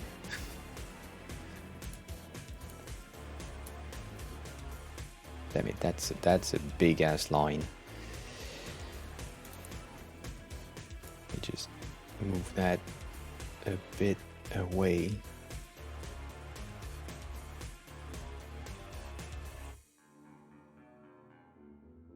Right? That's way thicker than expected. But, so let's say we have this here in white.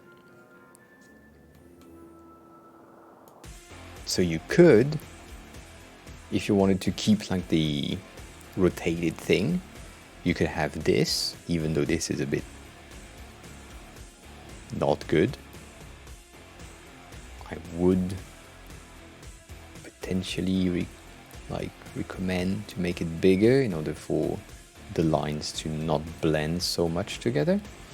But that's on you decide, and potentially something like this could help rather than having them at an angle, right? 105, that doesn't make sense.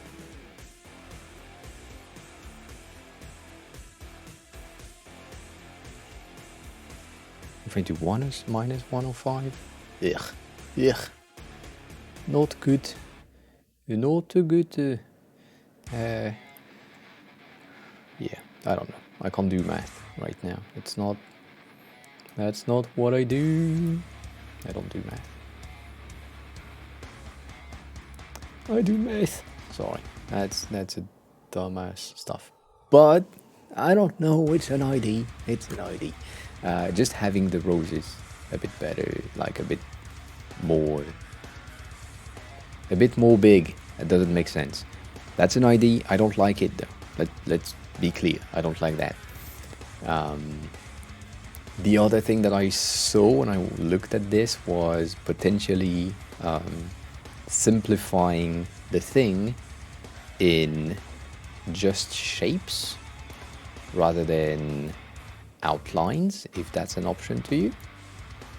So let me just quickly do that. That's okay. So doing this here and then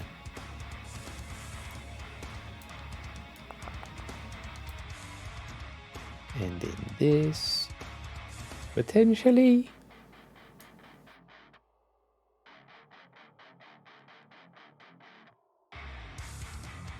Damn it.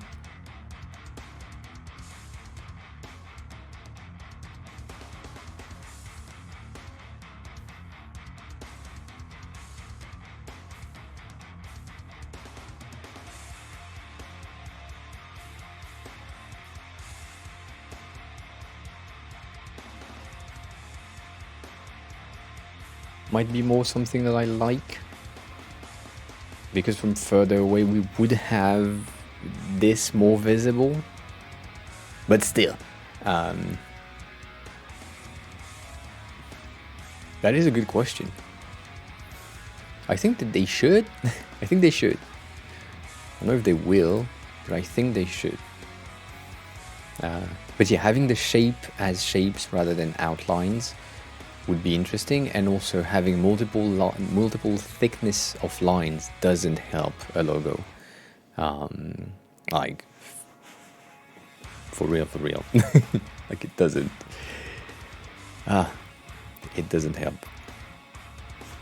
So that would be what I give you as a feedback. Overall, I'm looking at some stuff on the side. Let's think about. Overall, I want to reiterate, this is a great logo. Like, great logo. Just maybe make sure that was my computer, not yours. Maybe like extend or make the thing a tad bit further away from each other, making sure that you have the same amount of space, because currently you have the right R that is closer to the diagonal. I think, yeah, it looks bigger on my side as well. I agree, specifically this art. I don't know if all the emotes are doing the same thing, but on chat it looks bigger. It is a great logo. My eyes are seeing things that probably can't see. But yeah, like this right here, the thing that I'm seeing now is the fact that the R right there, like this is the space that we have like such a tiny difference, but I can see that. So make sure that you have the same amount on both sides. That will help you. And maybe make that a tad bit bigger. Like overall thicker, and if possible have the lines for the roses being the same thickness as everything. Yeah, don't worry about it. Probably no one can see that. It's just I have weird eyes. I can see stuff that I'm not supposed to see. When it comes to pixels, it's just... Oh, you have the ads.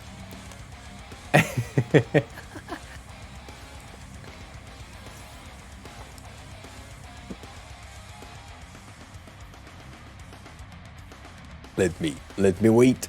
Let me wait. Minus 32 is a bit better, and this one is interesting. You back? All right. So yeah, the spacing in between here, making sure that you have the same thing, even though, as I said, don't worry about it. Usually no one can see that, especially if you are from further away, but I mean, it's just the stuff that I can see. And then that's dumb, but I really like this. That's a very subtle logo, and I like the main ID behind it is pretty interesting. I don't know. It's just like maybe a minimal version of it around here could be very interesting. But yeah, more space, a bit thicker in the lines, and potentially having the roses a bit thicker, a bit bigger. And then, last thing that I wanted to talk about is if you do a responsive logo, or how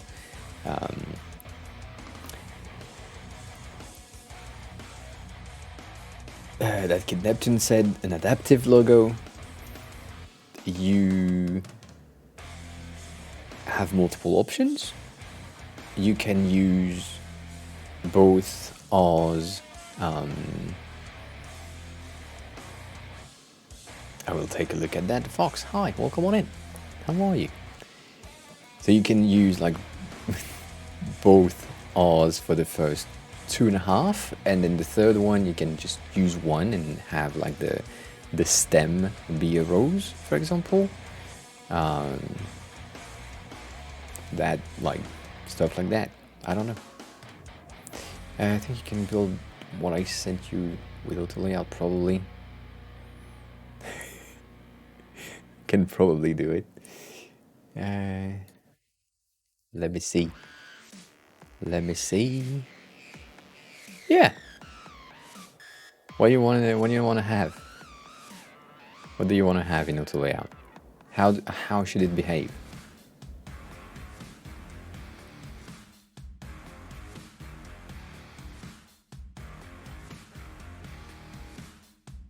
Yeah.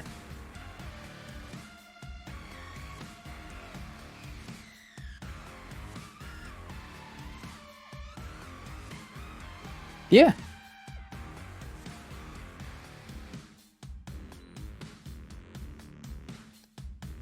Yeah, I think if you type !tools, that Kid Neptune, in chat, you will have a thing that is pretty useful for anyone who is starting and not starting. Scott, welcome on in.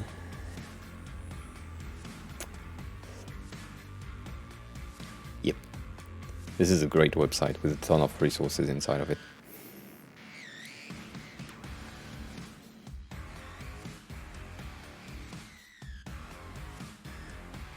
Yeah, so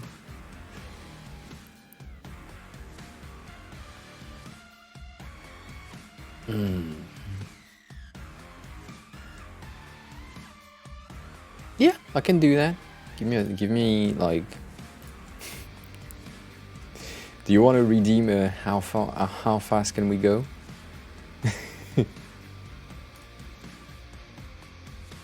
By the way, we have your slate here. It's okay. I am working on that. I'm also having your slate right there. Working on some shit. Still working. Interesting. You're out of points. I don't trust you. Let me see. At a 315, I think that's just a screenshot. Let me create it with. Let me create it with blocks instead of content, because I'm too lazy to do that. But yeah. So let's do blocks instead of contents.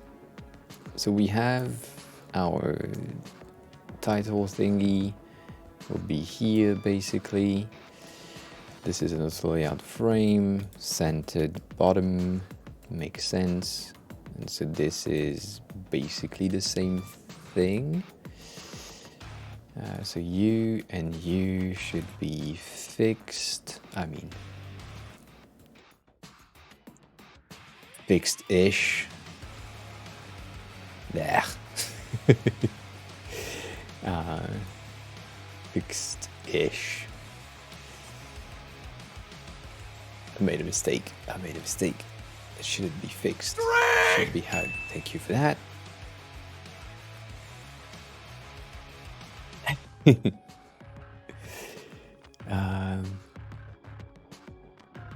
I think it should be space between rather than anything else, just to have this. And so then you have that. That's your base. Right. That's your bottom tabs. Then you have your daybreaker thingy. Should probably take 16. You have an 8 pixel in between. This is resizing properly.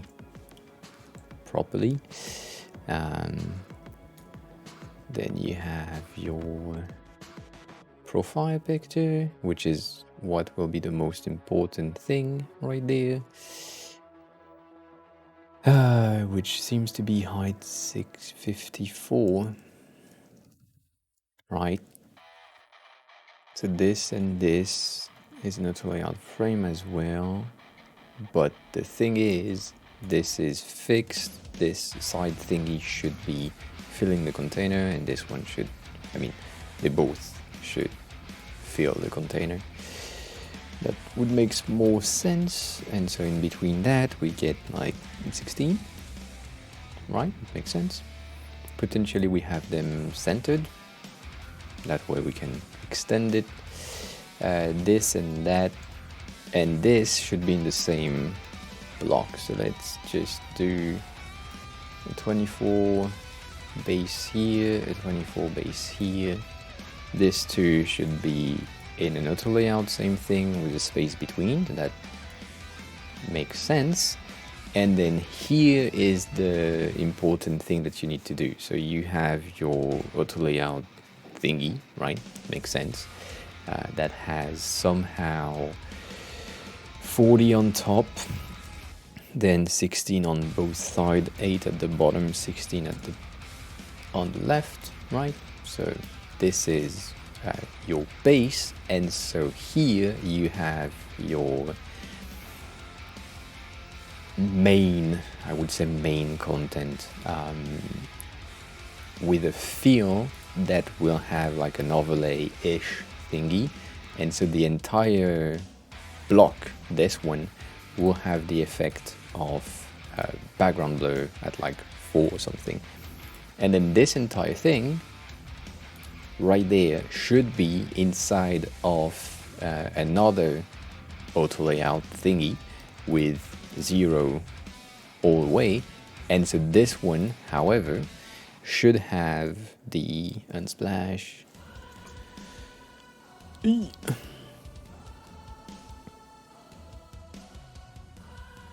picture. So let's take this one, right? And then now that we have this, we just copy that here. And so that way you have your auto layout thingy that should, damn it, this should be filling the container and filling the container, even though that's not exactly the case. You should have this. And now I don't know why they made it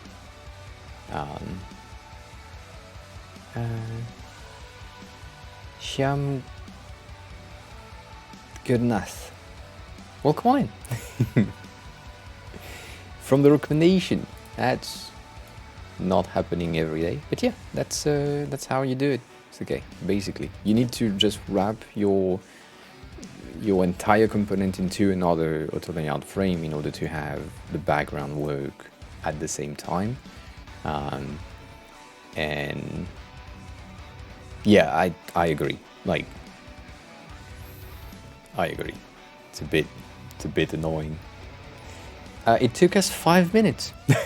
I'm looking at the how fast can we go? It took us 5 minutes to have the layout made, right? So I hate zero frame. I hate it. I mean, I can call you Sam. I will call you Sam. But is it Chiam then? Chiam more than Sam? I don't want to butcher your name. I just hate zero height frames. This just doesn't make sense. It's not what you would use in Shyam Guranath is now anything. following. Shyam? Chiam? Nonetheless, welcome on in. I appreciate you being here.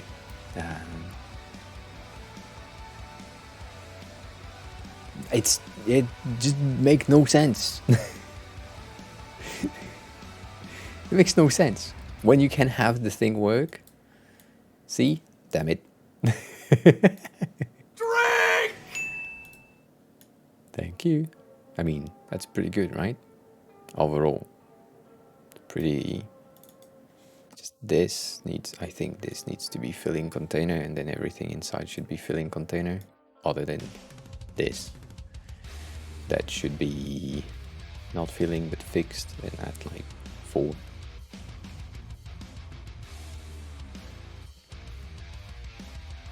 Right.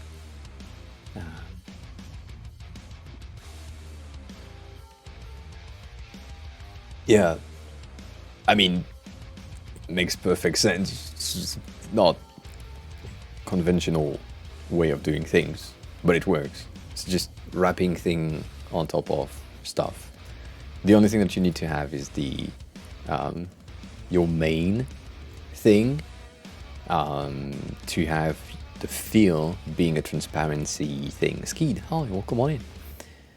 Rather than like a... Yeah, it's just... And then some of the thing that you can do is, as soon as you have 1% of opacity in the field, you will have the blur. As soon as you're at 0, it just goes away. Damn it. But yeah, that you can also make it like lighter or less light. All that thing, right? Makes sense.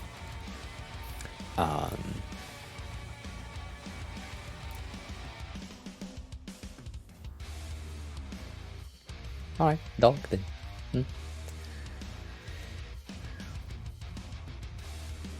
35%, damn. Yeah, that's how I would do that. The thing that then start to be a bit annoying would be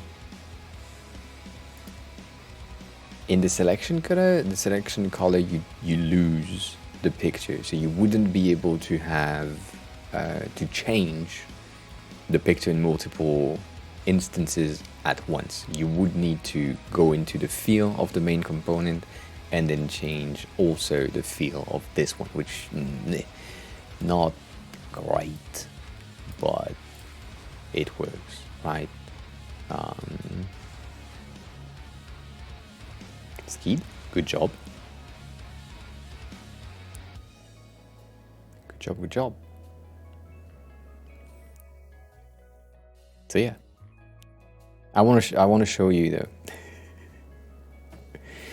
I want to show you this. It's okay. That's what I did yesterday night. I had like a burst of... I was watching Jordan, Vape Juice Jordan, stream for the first time. I don't know. I entered in at like 40 minutes in, and then I finished the entire thing just before he ended his stream of like 2 hours and 2 hours something. And so what I did so far, I reused the same thing that you have as a starting soon scene. I added your radius and like outlines for everything automatically rather than having them on top of it. So that is made from OBS rather than something else. Then you have your focus stream, which is what I don't like. I don't like the fact that your chat is just going across your fucking stream. So I would just either. I think what I want to do is take the chat from here and putting it on the other side. That makes like way more sense to me.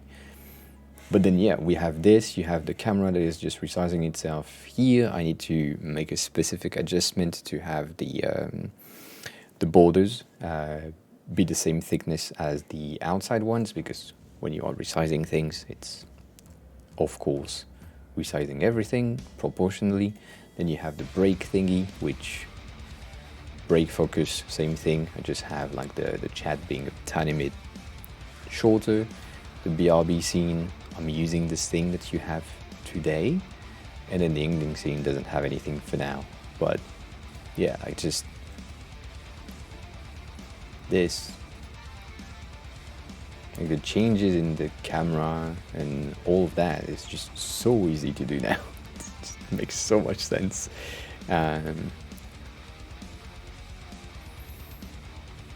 Yeah.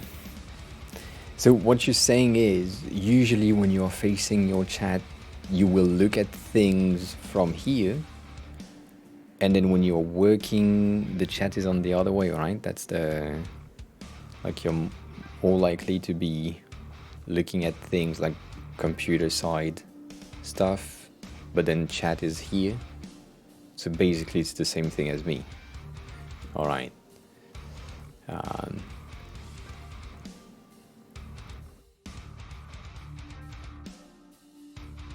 I use webs. It really depends. Stream elements for my alerts, most likely.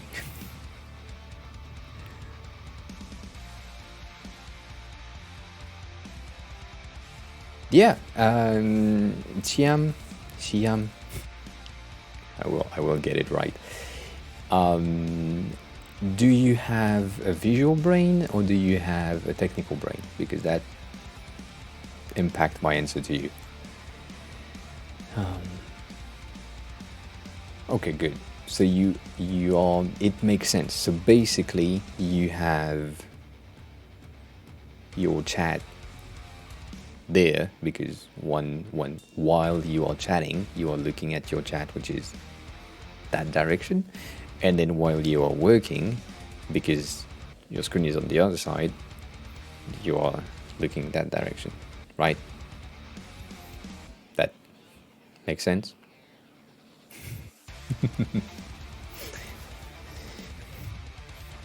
So rather than having this.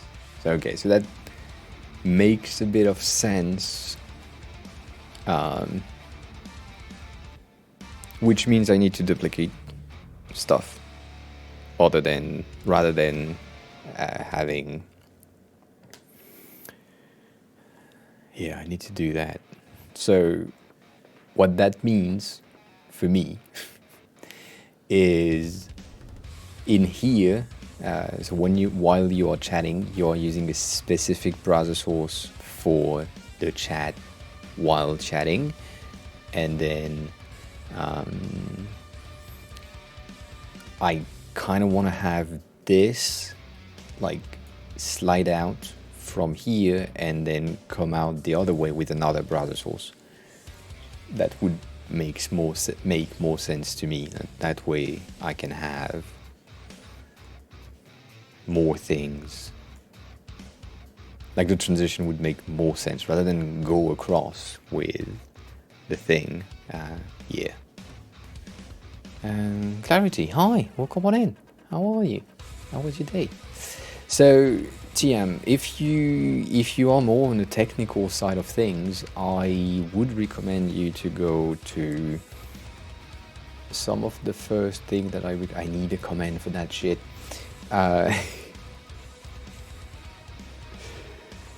Where are you? Where are you? Second, it's coming, it's coming.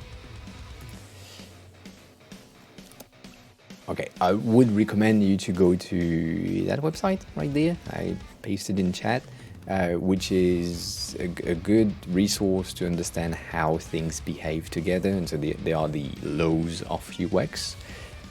As always, what I'm recommending is you need to understand the law in order to break them. So once you master the laws of behaviors in design, you can then go away from said laws in order to make a design a bit better. So as a developer, if you have more of a technical brain, the structure will help you understand how layout is made, and that will help you in terms to understand how to create a layout from scratch without having a designer on the same side. Then, so that's the first thing that you need to understand. So the laws are the thing that I kind of want you to master first, and then go into the visual side of things. When you go into the visual side of things, the main recommendation that I give to everyone is always the same. You go on a tiny website called Dribbble, Behance, Pinterest, Instagram if you have like designers on Instagram, and you just scroll and you look at things as much as you can on the daily to like just feed your brain with visual elements. That's just get your brain used to see visual things. That's the first step. Second step, once you are like comfortable with consuming 1.5 tons of visual things, you take stuff that you find interesting or look good. So for example, let's say, I don't know, I click on the first thing that I'm seeing and you look at it and you understand it based on the laws that we talked about before. So once you understand the law, you can take a look at that. Makes sense, right? So, for example, here we have some laws of proximity, some laws of contrast, and all of that are apply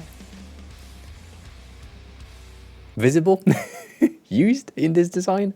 And so I just want you to look at it still and understand or deconstruct it functionally in your head or on paper. If it's better for you to do that on paper, do that on paper. But yeah, like understand things and why they decided to do stuff like that. Sometimes you see designs on Dribbble or Behance and you're like, that's fucking trash. But nonetheless, you can still learn from others' mistake. And if you think something is a mistake, that means that your brain made an assumption about something, and also that it learned that some type of behavior is not recommended. So that's a good thing in a way, unless you find everything unattractive, in which case you need to learn more, or maybe you just think everything is unattractive, which I'm not judging, you decide. But yeah, so you have this, you do that, and then you deconstruct and understand each things that you are looking at, visual things. And then, and that's the last part when you are more of a technical person, you do the same thing and you find a design that you think is challenging to you. Like, you think you could recreate it, but you are not entirely sure how. Like, let's say this one, looking at it, I'm like, yeah, it's pretty good, but I'm not exactly sure how I would be able to do X or Y things in here. And so from here, what you do is you take a screenshot, or you download the image if it's possible, you put it into your design tool of choice, so Figma for me, Sketch, XD, not an Adobe, Photoshop or Illustrator preferably, but I mean you could. And then your goal is to recreate the entirety of the thing in this tool by just placing over stuff. So this one is an animated thing. I can't like place over, but let me find something that I could potentially. I could have stayed with the dogs. So let's say I like this. Right click, copy image. You go in Figma, or I go in Figma. Command V or Control V, just paste the thing for you. That's everything you need to have. And then from here, what I need to do is, I know that I have like a view score right here, right? And so your goal from there is to find a font that is similar. So right now I'm at 12, it seems to be a bit bigger, so I think something like maybe 14 might be better. And potentially it's not regular, it might be like bold, or just in between. It seems to be just in between, so medium or semi-bold. So let's go semi-bold. It's too thick, let's go medium. So medium seems to be the right font. And so right now I made a mistake. The S is a capital S, and now everything is making sense, right? So far, so good. From here, you just add like your stuff, more stuff around, like let's say you have your button, and you do your best to have something that looks as close as possible to the thing that you see, right? So let's say this one should have this color. Of course, I would be faster than you because I've been doing this for years, but nonetheless, this is the exercise that you need to do. And then you have your button, and then you do the same thing for the first, like the part that are above, and try to make sure that everything works. And this is how you build knowledge about creating design stuff.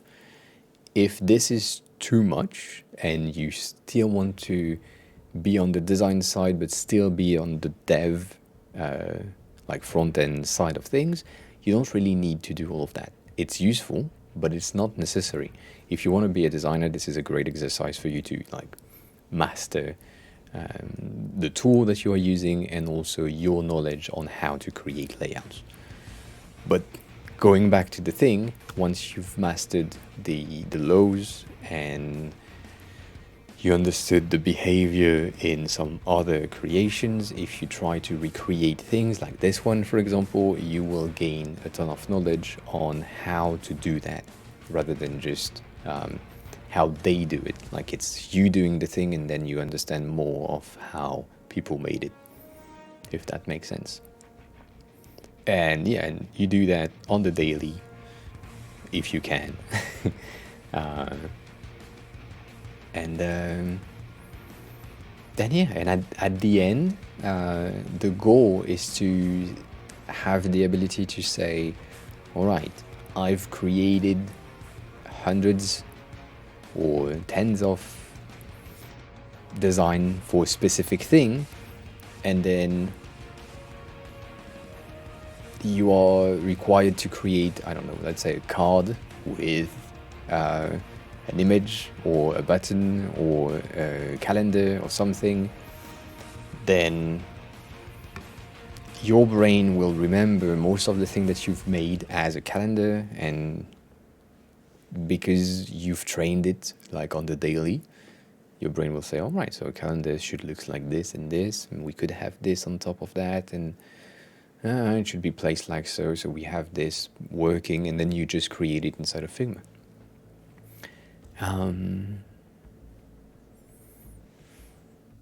Yeah. You think this looks familiar? And I agree with Sake right there, because everything looks the same on Drupal lately. Sake, do you need this as a Figma file, or did you, like, I think you mastered it already, you understand it, you don't need that, right? I can delete that, right? Right?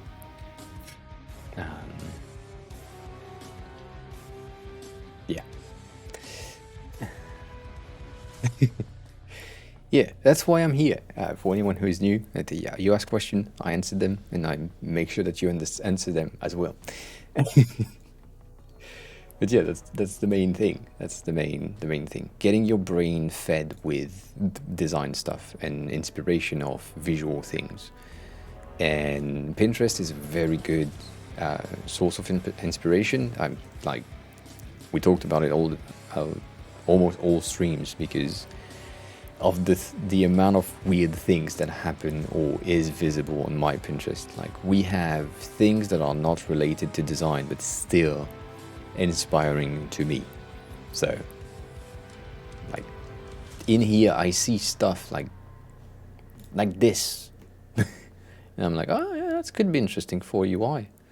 Like, my brain right there, my brain just said the saw with the weird thingy could be like a divider inside of a section, or the top of a card to give it like a monster type of collectible.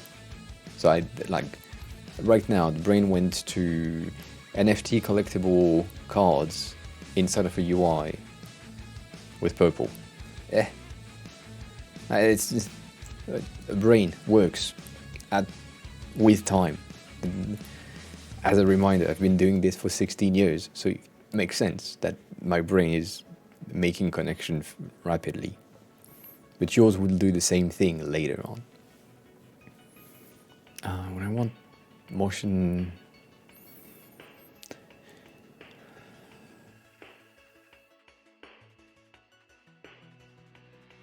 Yes.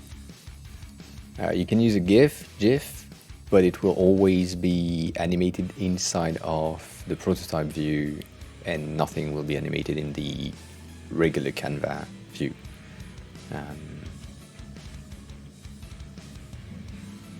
Oh, that's pretty neat.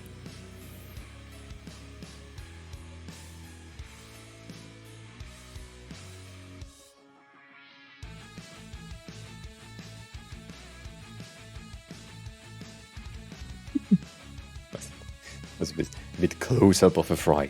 All right. Thank you for the fry, Brutal.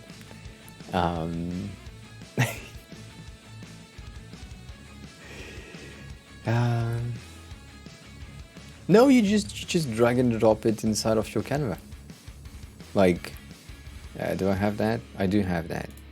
I do have that. Am I saying that wrong? Right? Wrong? Right? Wrong? Right? Yes, this. Right? So Canva doesn't work if I frame it and I start the prototype.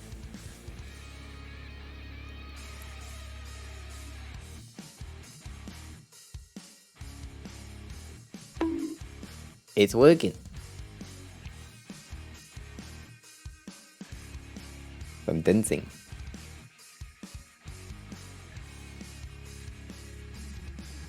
So only with thank you for the bits, Brutal. Only for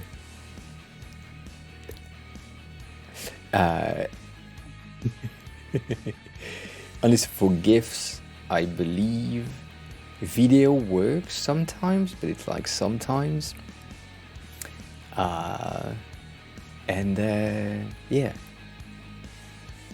I used to, Shyam, but I stopped.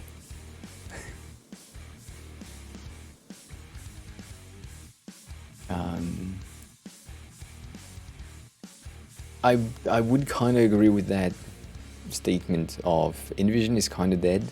Has been dead for a bit of time now, but damn it, potato. Like,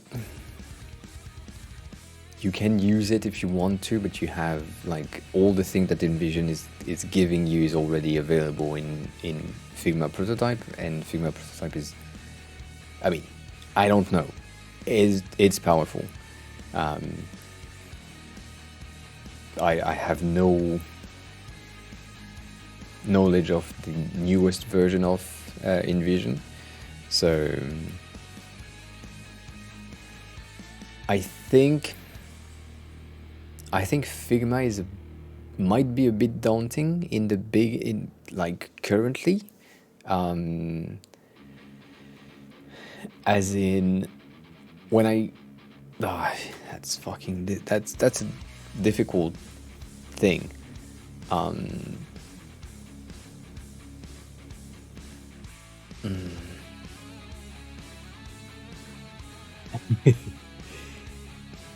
Figma is complicated if you have no knowledge of design tools, right? So if you have never used Sketch or Adobe XD or like Photoshop or Illustrator before, and you mastered it, coming into Figma, it's kind of the same. Like, you need to learn a lot of things that will help you in the long run to get better. So like keyboard shortcuts, like behavior inside of the app, things that are different than, specifically if you are a dev, as you are, things that don't behave the same. Like, you need to, like, some of the thing that I have a beef with Webflow, for example, is the fact that my knowledge of code is limited, but good enough to be frustrated when I'm working with Webflow to do something that should take 2 lines of code in HTML. But it takes like 6 to 7 clicks in Webflow to make the thing work the same way. And so I'm sure if you are a dev that comes into the design world, specifically in Figma, you would have like a bit of frustration in terms of the feasibility of things, because it's not exactly the same. It might be easier for you to visually create something inside of an HTML CSS file rather than inside of Figma. That's a weird like thing that happens. I know some devs that have some issues, but also I know devs that enjoy Figma because it's simpler and give them the ability to like go faster in the thing that they create. So both are good.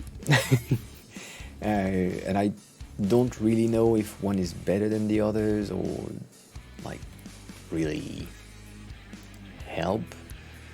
In terms of tools, most designer in smaller company are recommending Figma because it's free, first of all, and it gives you the ability to like collaborate with a lot of other people, like devs and other members of your company. So Figma is like preferred currently, but if you are into Sketch, or if the company that you're working on is using Sketch is a good tool as well. XD is a good tool as well, even though I don't like Adobe anymore because they are too expensive. XD is still a good tool. You have new tools like the one that I got access to this morning. The fuck are you?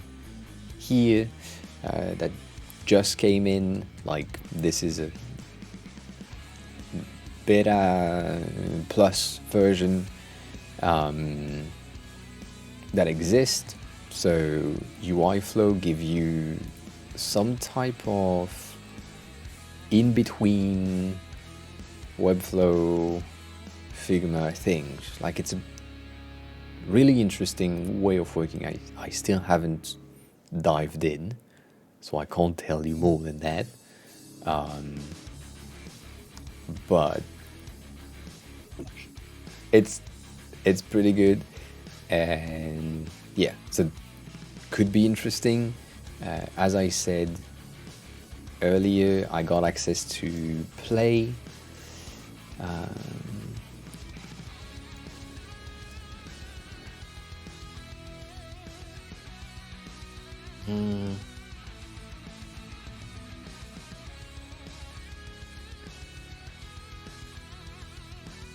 App Builder, I don't know. I think it's this. Yes.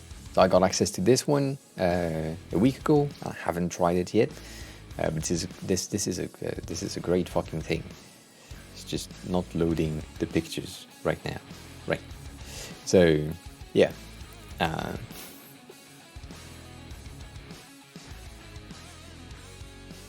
it's a good idea. I think it might be useful in the long run, but like if Seki tried it and said it's painful to use, I don't know. It's just giving you the ability to build apps directly from your phone or your iPad, specifically for iOS, using the basic system components. So yeah, but going from nothing to play might be good, right? So if you are someone who have never used a design tool, going from something like this might be like a great way to start, right? So you start, you have things that are working and deployable in no time if you understand how it works. It seems interesting, right? I don't know.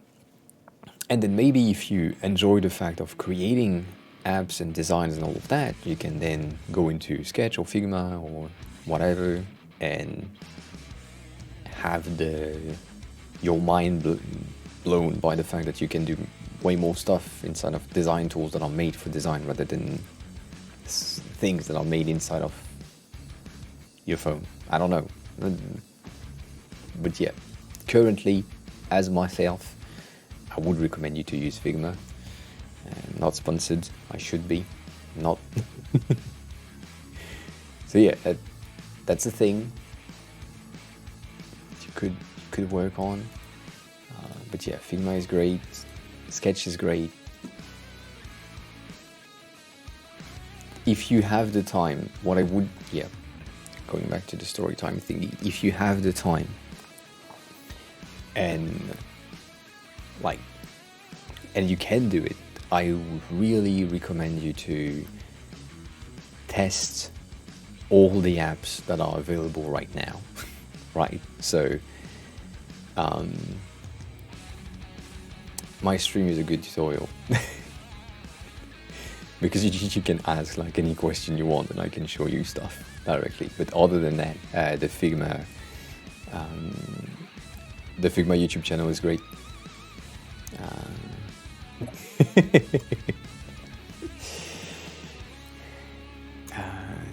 And then yeah, the Figma YouTube channel is great. They give you all the things that you kind of need.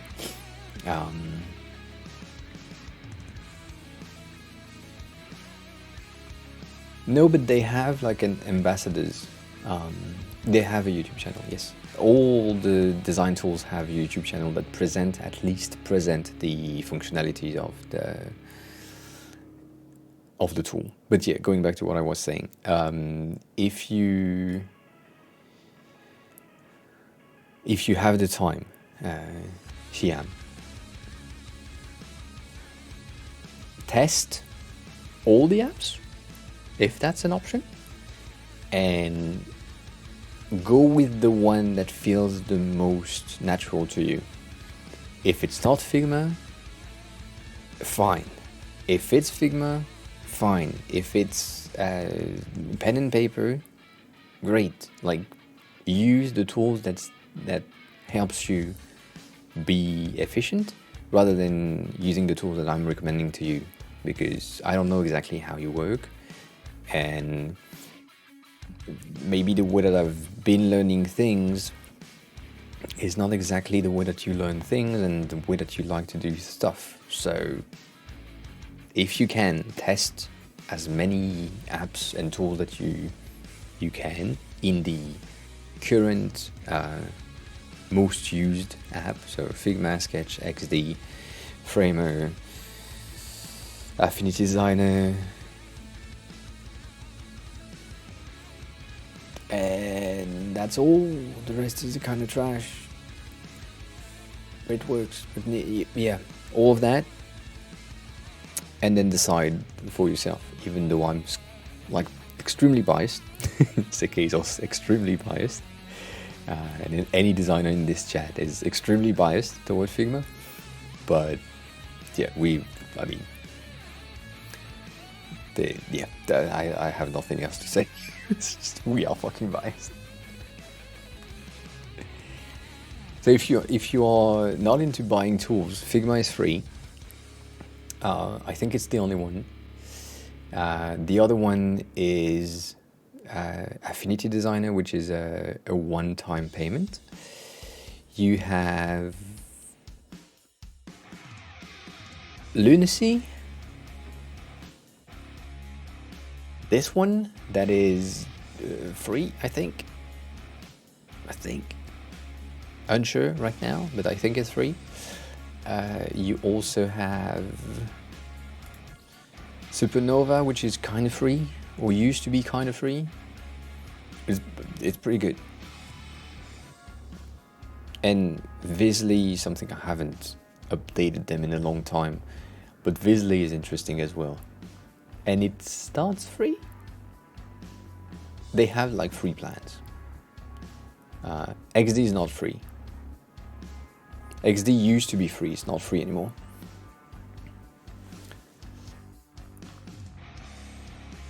They have like a free trial of 30 days. That's the... They changed their pricing.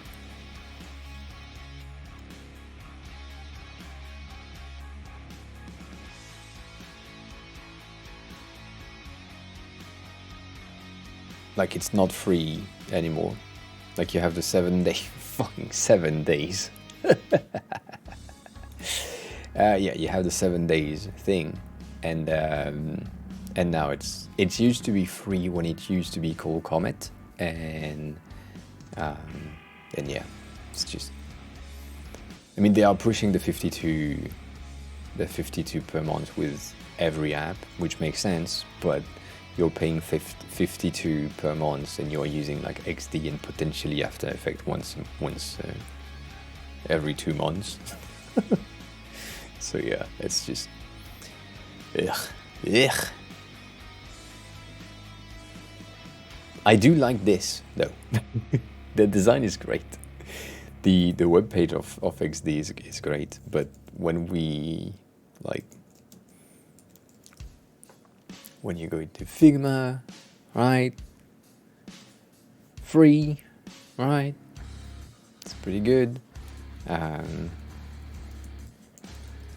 Sketch is license base, so it's a 9 per editor. It's fucking expensive as well. Framer has a free plan. Yeah, Framer has a free plan as well, which is pretty good.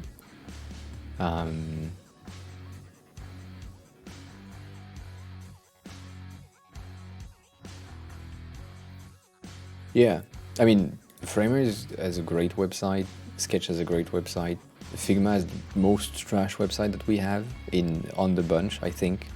Just the Figma website is not working for me, but I'm so highly biased with the design that they have that I don't really like.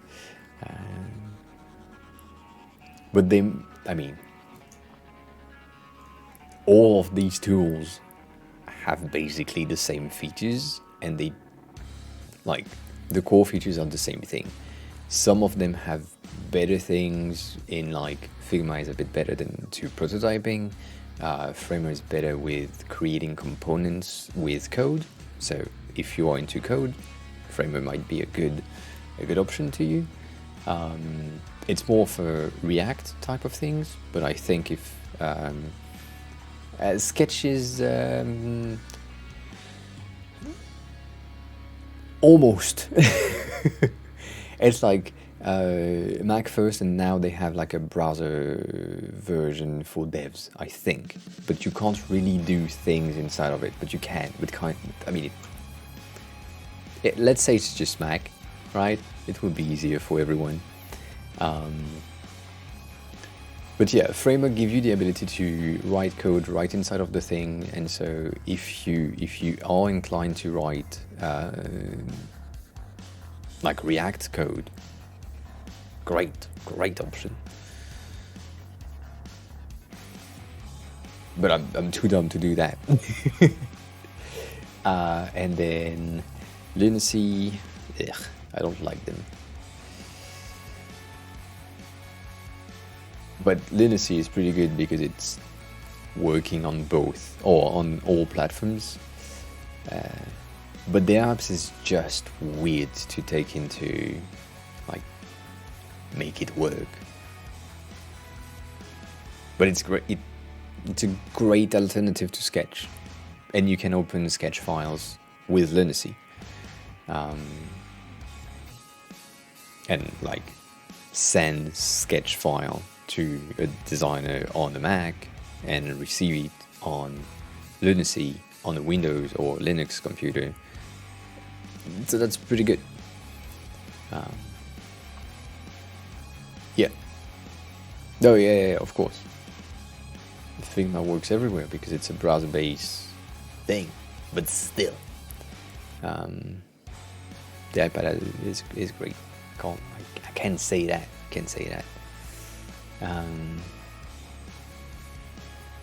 Native app, yeah, kinda. Built-in graphics, yeah, nah. AI, no, because we don't care about that. And Figma is free.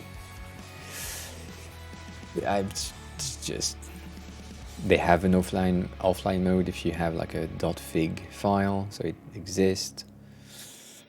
That's a bit bullshit marketing. But as I always say with the apps, if you compare Sketch and Figma,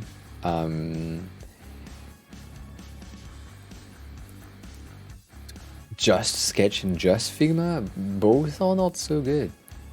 Like, Figma on its own and Sketch on its own is just meh. Okay, it's a design tool, but then when you add the community of like plugin builder and devs that are on Sketch and on Figma, the apps take like a huge leap in their points. And sadly for Sketch, for me, the plugins that are on Sketch were too slow to make, and also because it's a Mac first app, the plugin developers of Sketch were like thinking about, because it's a Mac app and because you pay for Sketch, then you are more inclined to pay. So not most, but a lot of plugins of Sketch were paid plugins. So yeah. Weird stuff. But yeah, when you compare community of plugins and everything, Figma is still winning for me because of the ease of use and the ease of creation. If you are a dev yourself, Sekei, for example, is creating plugins for FigJam, which is not Figma, but another like side of Figma. And I'm sure, like, if you are good enough with your dev, you could create plugins for yourself inside of your Figma file. And we have some people in the community that are creating Figma plugins, and right now creating a Figma plugin, right? So it's as easy as that. How do you approach a project? Like, can you go through the process from start to end? I can, but it's a bit difficult. Yeah, hydrate a bit. Hydrate, everyone.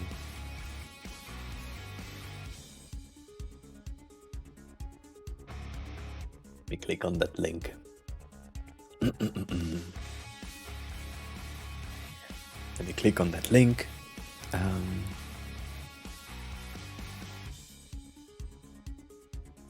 have no sounds, but yeah.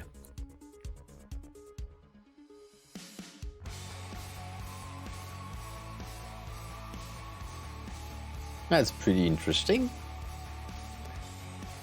How the fuck did you do that? That's pretty good. That's pretty good. Yeah, we'll see. We'll see. I'm trying to get rid of Notion in my company, but that's another discussion. So my process for a project, that's a bit difficult because I'm not in an agency anymore. So the projects are just featured in the app that I'm working on, but basically it's the same. So the process overall process is either we find a weakness in our product and we say we should consolidate in this area, or we have a client that says this section is trash in your app, we need to do better, or you need to do better.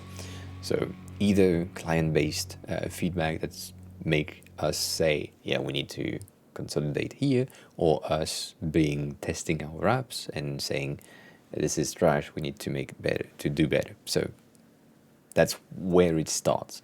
We find a pain in our product or like a deficiency in something, and then we move into research on why the fuck is it a pain? Like, is it really a pain, or is it just no one knows how to use it? In which case, it's a UX pain. And so when you have this, we then go into research with clients, without clients, find a potential solution, create quick sketch wireframes to make sure that the thing is working, and then we go into Figma and we create a prototype that we present to the clients or to the team. If everyone is in line or aligned with the fact that it could be interesting, we then move into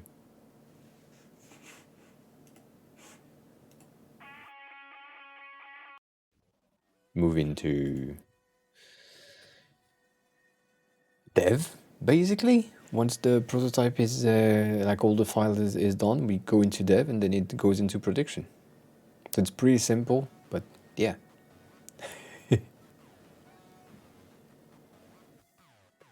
I hope that helps.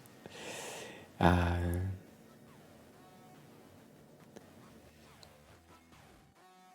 CK send another link. By the way, I love this song, but this song is fucking quiet at the beginning. Alex, could have a good rest of your day. Thank you for being here, as always.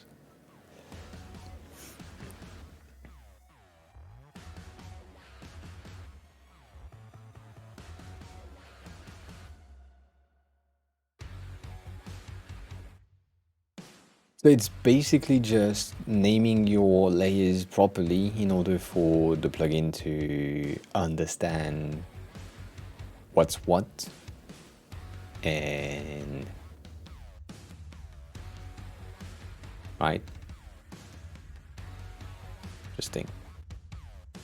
Yeah, so we have a lot of plugins that do the same thing for like HTML creations. I love this song. It's the only one with the fucking heart. Damn.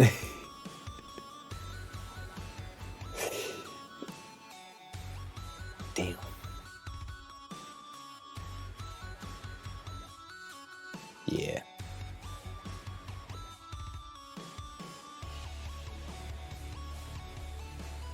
Yeah. I mean, if you can have your entire team follow the, I mean, if you're in a team, of course, follow the naming convention, and that the naming convention is good enough across teams, then fine. But why do you need the underscore and the in the beginning?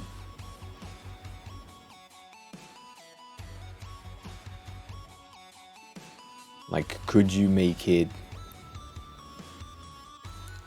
because it gets hard, and yeah.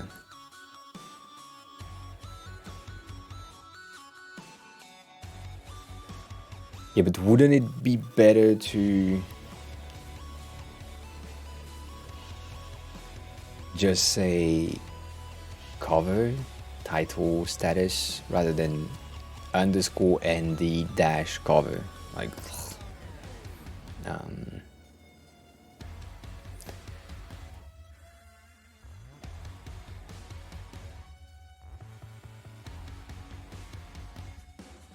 yeah. I agree, but I disagree, as always. I'm thinking it should be like.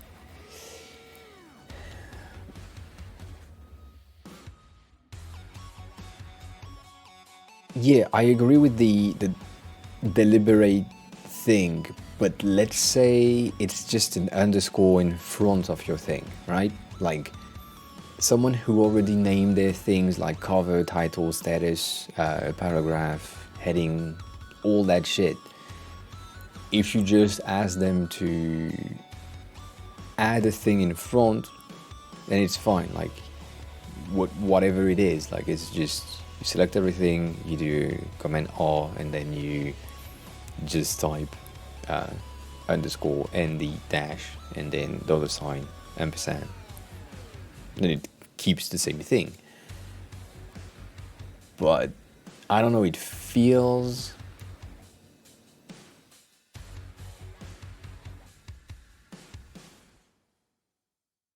I know that you want it to be deliberate. But the thing is, that's a personal thing. But if I have to change my entire naming convention inside of my file in order to use one fucking plugin, I won't do it. Rather than having the ability to say, we use a regular convention that use cover, title, status, headers, or heading 1, heading 2, and heading 3 as a base. And so we will pass everything that matches with our line that is found on this Notion page. We will translate everything that is not exactly named like this, then we don't translate it. And if you do that, and that's also a personal thing, if you do that, I think you will have more like adoption of the plugin in order for the people to like use the plugin. They don't need to do anything else than make sure that they use like common names rather than like a fucking weird prefix that they need to have on everything. I don't know. Like even an underscore something seems weird. Like when I'm naming my layers, which doesn't happen often, but still it happened. Specifically on the Slate, like the Slate is a great example. Like the camera is always called camera, and it will always be camera. And if I needed to have it, like the way that I'm naming things is always camera, and this green thing will always be chat, and this will always be event. Specifically for your Slate, like this is the event, this is the call to action for the bootcamp. The goal for me to have this named with this convention inside of all of the slates is the fact that when I'm exporting anything from one file to another, I just have to like write over the files that are already there, and then the entirety of the thing that is duplicated takes on like the style that I wanted to have inside of the OBS thingy. So if for some reason I wanted to have, like, let's say I wanted to go to Streamlabs OBS rather than just OBS, regular OBS. If you tell me that I need to change the entirety of the naming convention and add underscore slobs dash the name to work, I wouldn't do it. That would mean duplicating the entirety of the thing, going inside of every layers, adding the thing, and then exporting twice to make sure that it's compatible with OBS and compatible with Streamlabs OBS, rather than just having one naming convention that is used across multiple teams everywhere. And so that's why like cover, title, status seems more natural to me. The thing that you can say is we need to have the capital letter at the beginning, right? As your deliberate changes. Yeah. It's not that odd, but it's just adding something that you Like you would add the thing to then use the plugin and then do 2 Command Z basically to get rid of the prefix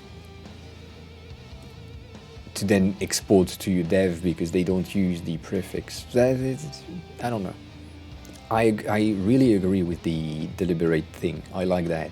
It makes a lot more sense to have like a deliberate choice. In which case you can just pass the underscore and D, and if there is no, yeah, but yeah. Yes, El Showers. Well, what a.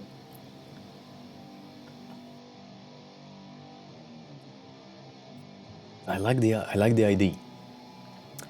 I really like the ID.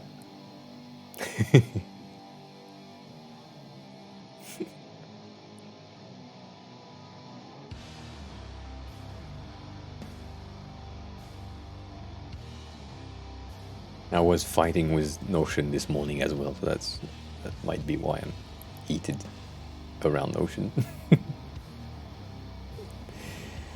Oh, I just don't understand.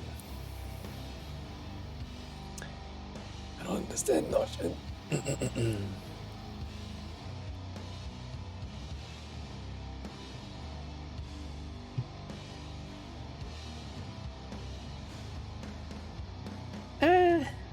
I don't know.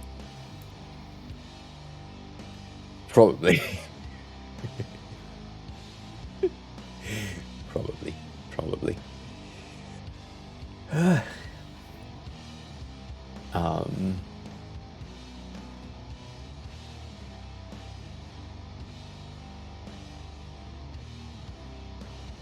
I don't know what's just something doesn't make sense in the amount of possibility in Notion. That's just makes no sense to me to be able to do so much stuff in so many different ways. Like I love their slash thing when you type a new block. That's a great addition. That's the only great addition they have. The rest is just. Like I wanted to have. I don't know if I have them. No, I don't have them. Yeah, I don't have them. I closed the thing. I wanted to have like a table. Basically, I had the table this morning. That's. Maybe you can help me with that. So I had a line of things. Let's say this is like basically title element, title element, title element. It's not really a table. It's like one block followed by one block followed by one block followed by one block. And what I wanted to do is just this.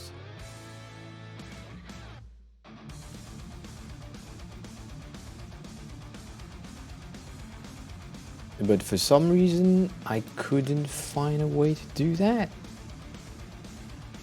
And I don't know why. It makes no sense to me. Like to not be able to reorganize a thing from title element to title element. Just why? So yeah, it makes it like, you know what? Let me click on the fucking thing. I think it's here. So we have this, right? We have type, feature, like title, stuff, title, stuff, title, stuff, title, stuff. Basically, that's the base element. I don't know if it has been made poorly in the beginning, which makes sense potentially, but then you have like this thingy that pops in, right? That makes sense. So my fix was to create a table under it to like just have the elements in one line, because this is fucking annoying in terms of space. You lose a ton of space.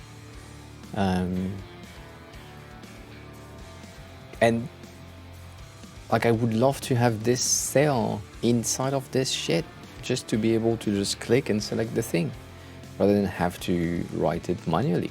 Like, that doesn't make any sense, right? I don't know.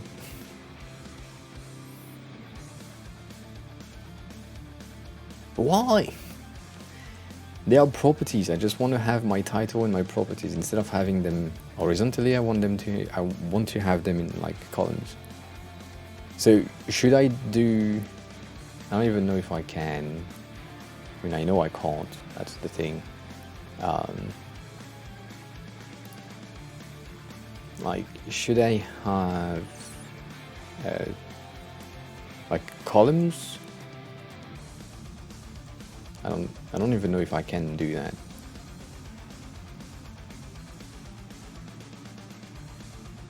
Like, should I create a thing with 6 columns and then have the properties?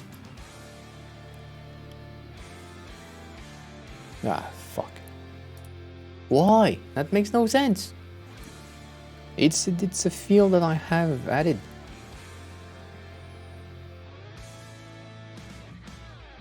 Yeah. So that's, I mean, I want to get rid of this shit because it doesn't help us, and there is like 2 people in the company that are using Notion for real, so yeah, I don't understand how, like, that's the same thing. Like, you give so many potential thing, like your user can do all the thing that you want, but not the thing that you want or that they want to do. Like, just reorganizing stuff should be easy in a modular type files. I don't know. Also, let me replace a bit of the context. In the product that I'm working on, we have a table that lets you do what I'm trying to do. So of course I'm like also biased because I'm working on something that make it easy to do exactly what I want to do. So yeah, that's the most biased thing that you can have. The product we created does what I want, which makes sense because I created it. Yeah. Nonetheless.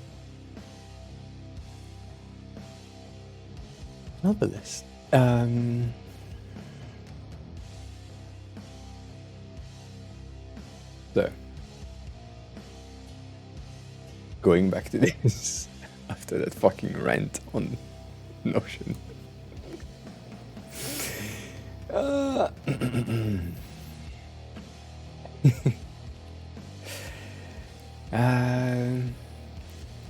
So I need to duplicate that. Just fucking annoying. Also, I need a pee. Let me go pee. Be back in like 2 minutes.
be fun, but here you can see me in tiny.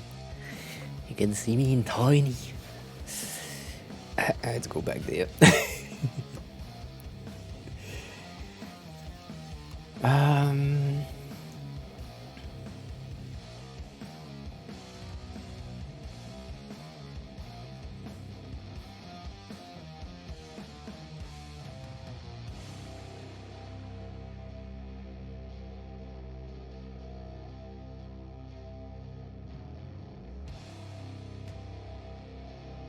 That's true. That is true. So the way that it could work right there, this chat box here, if I were to use the same, right, use the exact same thing, and wrap the entire column with the event listener here and the call to action at the bottom, inside of a group that would be called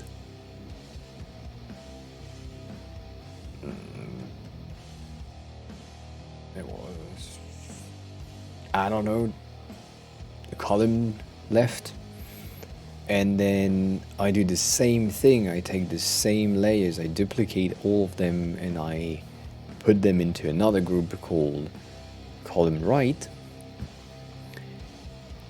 It would work, but it will also kind of break, I guess, because groups are, I say that in Figma, but I can say that in OBS as well now. Groups are kind of trash. Groups are okay, but not if you have resizing or resizing elements inside of it. Don't use a group. Like, use a nested scene, which right there, just ugh.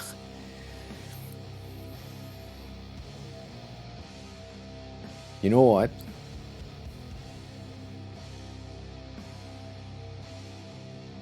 Could be better.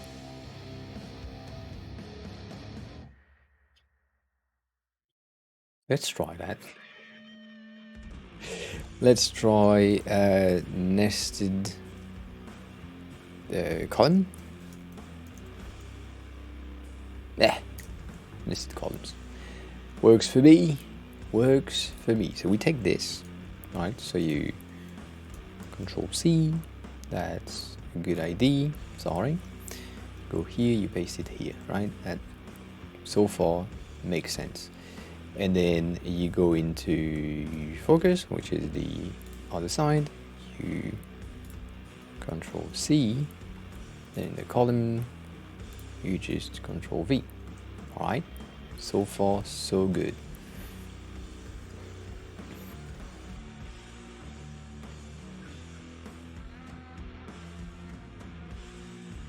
So, let me think. Let me think. Currently, we have both elements in the position that we need them to be, right? So, kind of makes sense. I think, if I remember correctly, the column, which by the way, your column is very skinny in my views, like would make them slightly bigger, but that's you decide, or I'll see what I can do with that. What's happening is we have effects on this thing, and the left one is the only one that shouldn't really move. The right one has resizing, so we can have like the filters. If we crop top, you can see that it's like resizing a lot, and then if we crop mid, it resizes a bit, and default is just not a lot. So the resizing on default is basically the left side at all times. Wouldn't even have a crop. And then the resizing on mid is when you are into focus mode, and then if you go into top, I think is when you are working, which is weird that you have 3 sizes, but nonetheless, I digress. This works. So, oh damn, I clicked on the wrong fucking thing.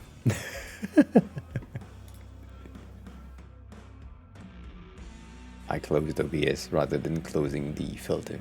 It's fine. It's there. We have access to it.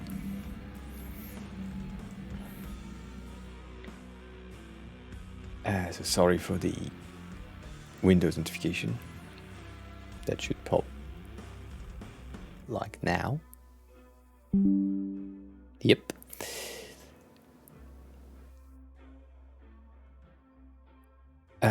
So what I wanted to do is add a new browser source, rename this one chat column left, right?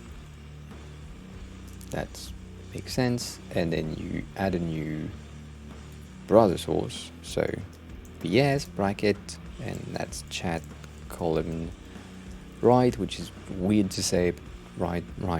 And so this one is a 300 by minimum of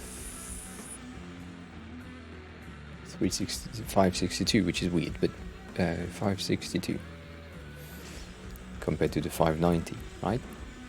That way I can do 300 by 562. So we have this, and then I can get rid of this one. No, you know what? Let me just copy transform on this and paste transform. Good. So let's check. Am I center? I am center. Makes sense. That's good. Okay. I can get rid of one of them, which is this one. I then take this one, copy the filters, go here, paste the filters. So it's cropped. In the left one, we will then just get rid of the crop because, so let's go into default, get rid of that, get rid of that, get rid of that, and that. We just have the radius. So far, all good. Then I will go back to focus and then copy transform, going back to columns, which by the way, what I'm doing right now is a bit dumb, but that's fine, we can deal with that later. Transform, paste transform, it's the same fucking thing. Alright, that makes sense. And so in the filters of this right one, I don't need the default, but the mid is my default. So let's get rid of this one and let's rename mid default.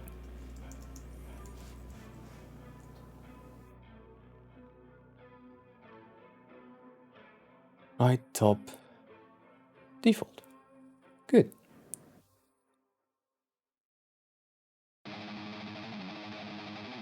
Which basically should be this. Yeah, that makes more sense.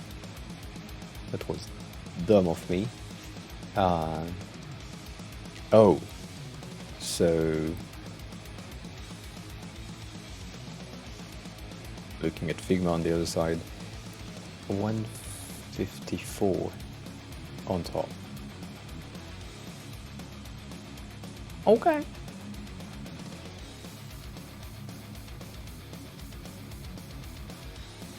Right, they are not exactly the same. So right now, the thing that I just did is a bit dumb, but that's kind of fine. So let's take back this column right, so with a Control C, and bring it back into here. That way I can just paste that, take the column left, get rid of it, in the break, paste this, take the column left, get rid of it, in the BRB that goes away, in the ending that goes away. So that means if we are here, we have our left column chat thingy pops in, and then if we go into focus, that makes more sense, right? So you will have like a bit of a transition in terms of placement, but that's pretty good. So inside of the chatting filters, which are the automation that triggers every transition, which currently is not loading for some reason. Why are you like, oh, we have a crush of OBS, that's not happening every day. Damn.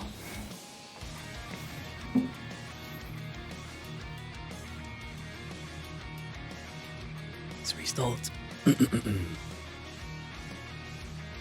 Okay. Does it work? It does work. Let's just launch the filters right away. So the chat crop, sorry for the Windows notification, the chat crop in the chatting doesn't exist anymore, so we can get rid of that. That's a great news. Inside of focus, however, we absolutely need to check the filters, and the chat crop, we need to change it to our chat right. And so here it's crop default. In the break.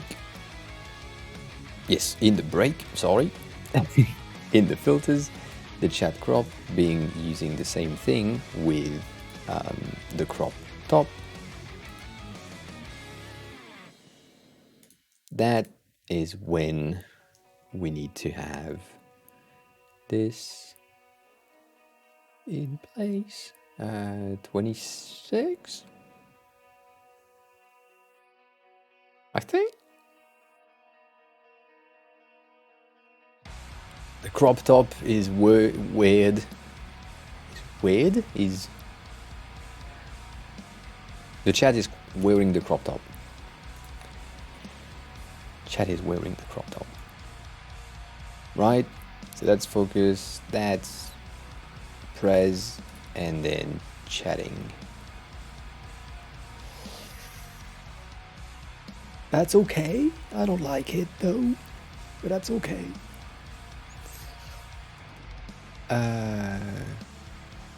Alright. Alright. And so then I need to create in focus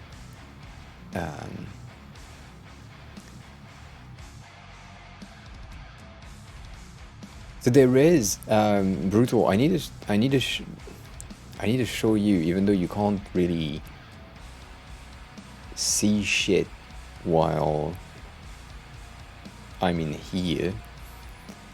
I mean, not exactly. It works, but it's just weird.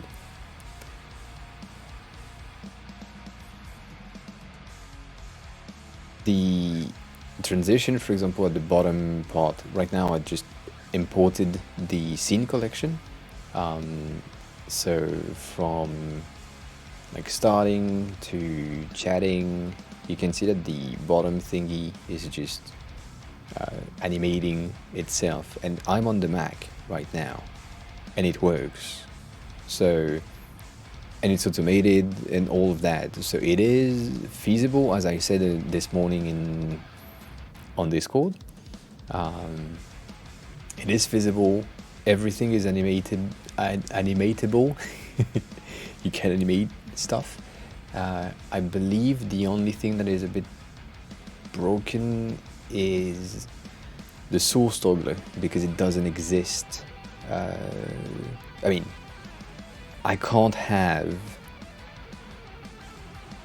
StreamerBot working here, but all the rest is working. You have the scenes, you have the layers, you have everything.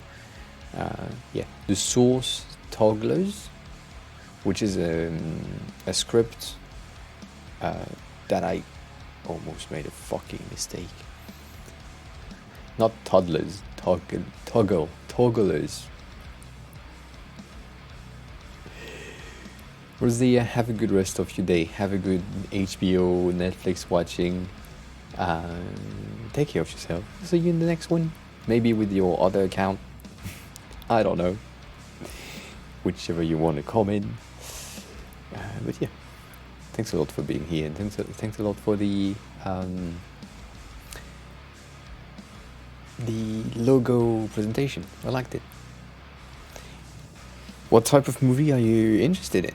I have a lot of stuff that are pretty good, but it really depends on what type of things that you like. Like, are you someone who likes space? Are you someone who like criminal stuff? Are you someone who like weird shit? I don't know. I have no clue.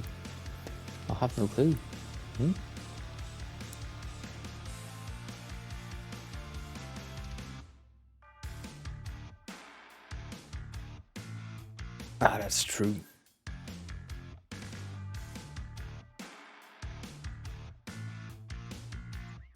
Is that a good idea? I don't know.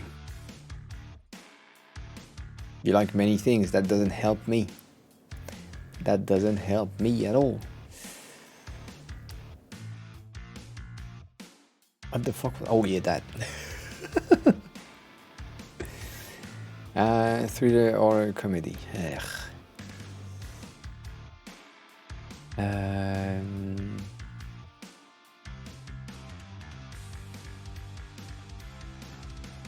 Prisoner is pretty good if you have access to it. As a thriller type of thing.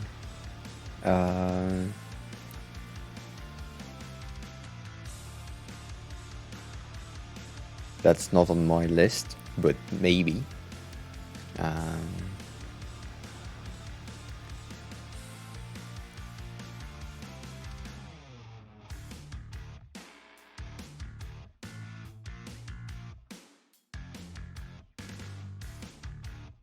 Yeah. I'm not exactly on this section. What we do in the shadows is pretty good. Yes, I agree.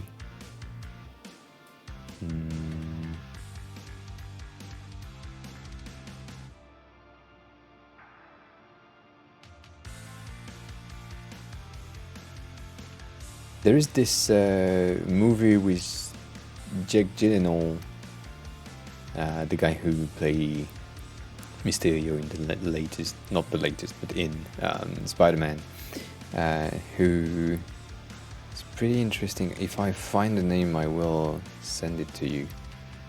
But yeah, Nightcrawler, yes, I think. Maybe not. No, it's not Nightcrawler, but Nightcrawler is pretty good. Nightcrawler is also with Jake Gyllenhaal. I haven't.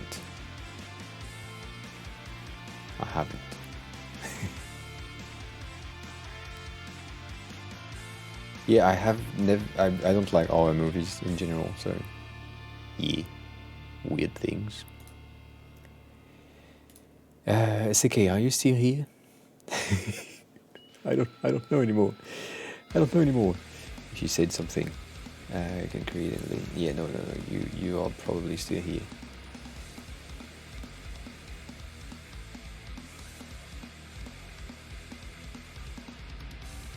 Oh.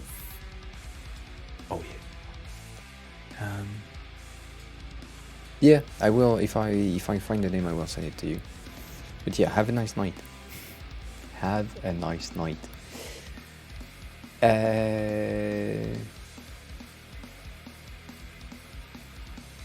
Yeah, Seke, if you hear, tell me. I want to know if you want your dock to be inside of your browser source.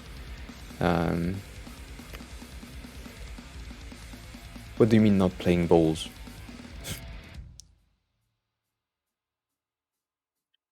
What do you mean not playing ball? Ah, damn it. Damn. How do I do that?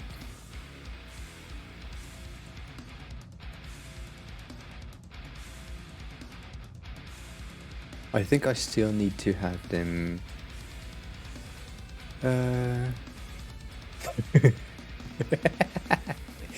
Yes. I sometimes have issue with jokes because they don't make sense to me. Some of them I can understand, but many of them I can't.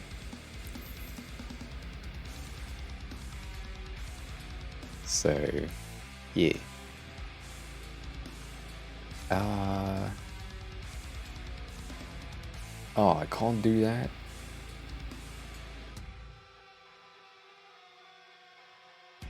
You hear? Right. It's fine. Your dock, did you decide on where you want to have it? Do you want to have the bar at the bottom, like mine here? Do you want it to be inside of a browser source? Do you want me to take a look at a new design for it? As not a browser source.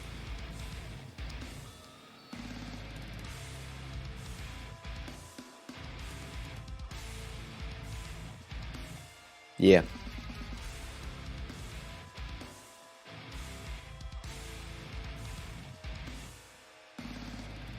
Ah, that's why you know the sound. Pretty cool. Hi Mohammed. Welcome on in. How are you? How have you been?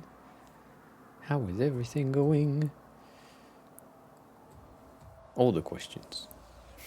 I hope you're good. I hope you are good.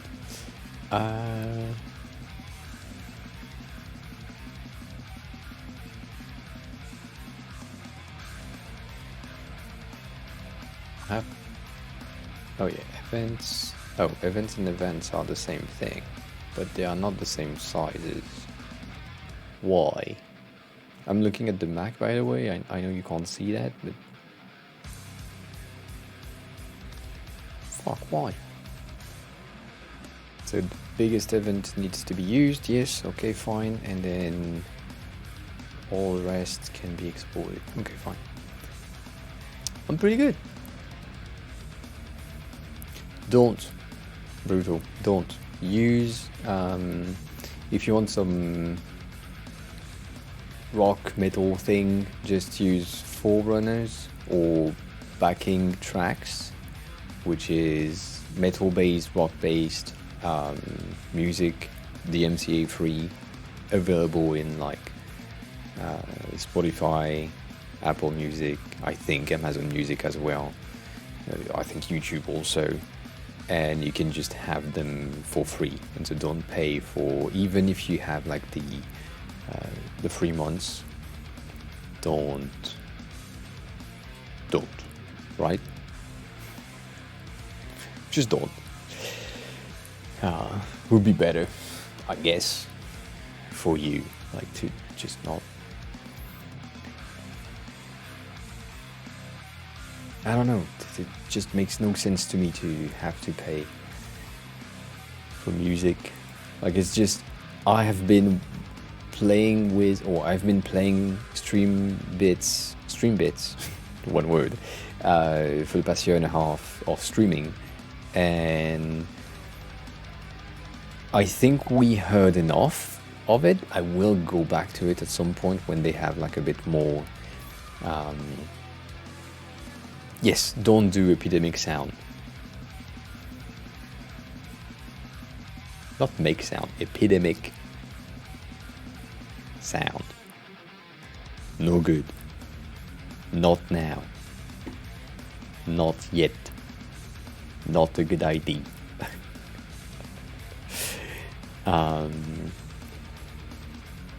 It's useless to buy subscription to a music or like an audio subscription now, because Brutal just started the first stream today. I don't want her to invest in things that are a bit expensive in the long run and like not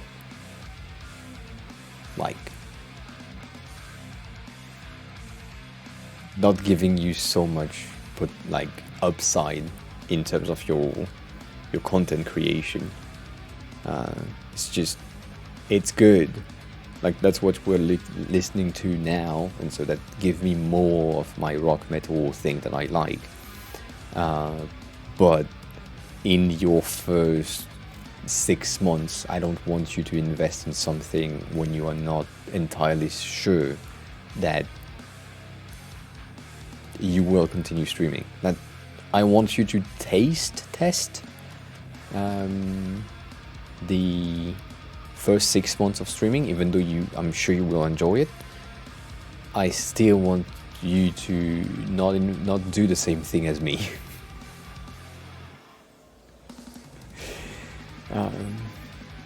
Like for now, in the beginning, just test with the thing that you can get for free rather than pay for something.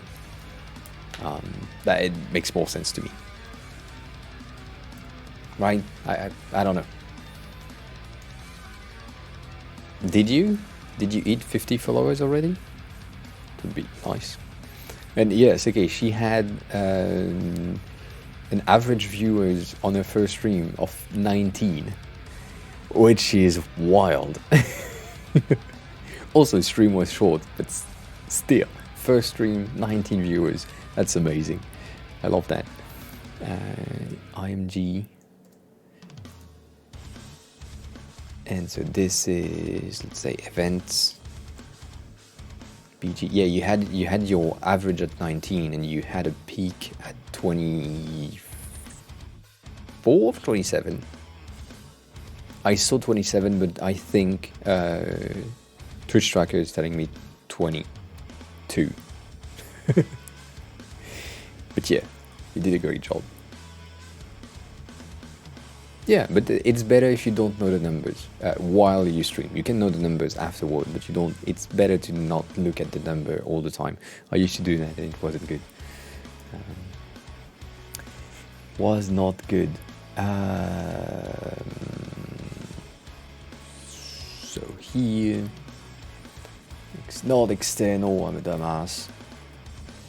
Assets, events. Yes. Let's place the event.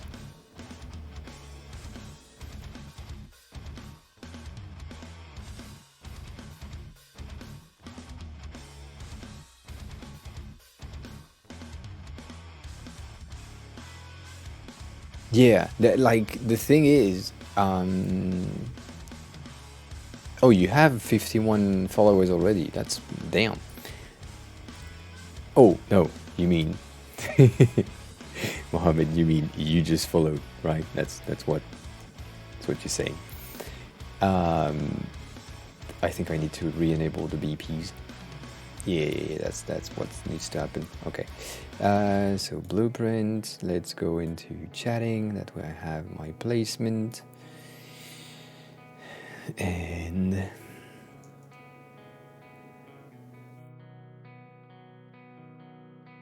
damn it. I always click outside for no reason. Okay, that's placement is pretty good. And then we need a new IMG, and so that's, I think I called it CTA.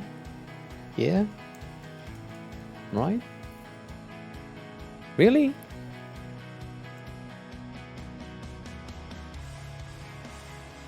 That's great. So what you need to get to affiliate, which is very easy now, you need to have an average viewer, like stream viewer,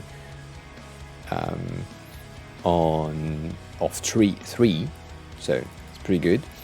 and you need to stream for 7 days and a total of 7 hours? 12 hours? I forgot.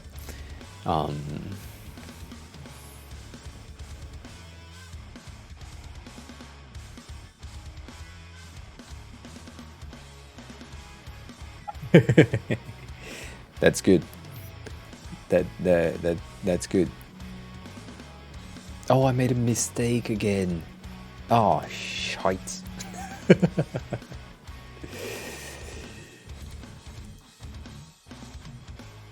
Oh, niceys. I made a mistake. And I'm making a big ass mistake right now. Again, like placing stuff without changing this to center. And it's such dumb. Such dumb. Much me. Much me. Let's center that.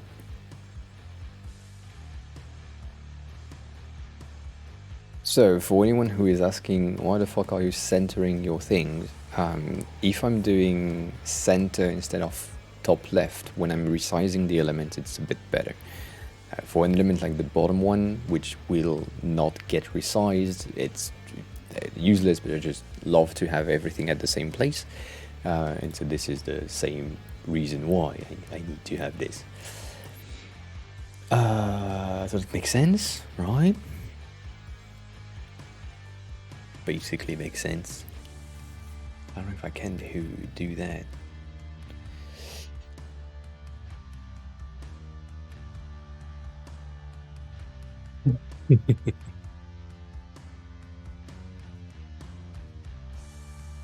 Oh yeah. Yeah, I know that yeah. I do love to clean those files though. I don't know why. Like reorganizing the auto layout thing to make sure that it's making sense, getting rid of the top version and then snapping things around. I love to reorganize that. But yeah, if you have 10 million frames, that's a lot of. Yeah, I mean, it's just peaceful. You just clean stuff, and I don't know. I like it. So the column thingy, if I copy the filters for some reason and then I go into here and I paste the filters, it should round the thing properly. That's pretty good. And then we have the to do, which is on the other side, and I think I put it on the break presentation side of things. Right.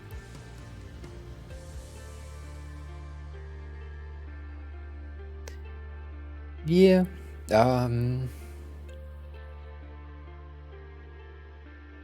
By next Thursday, you mean in 3 days or 2 days now? Or do you mean next week Thursday, which gives you like a week and a half?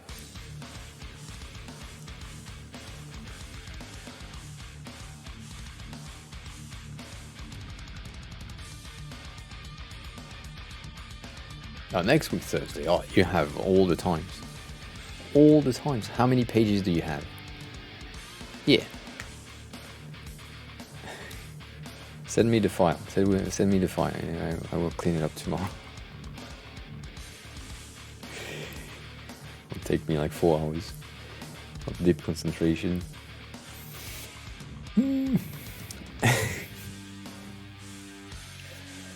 What the fuck was I about to do? Oh yeah, that. I need this. I need this one to be...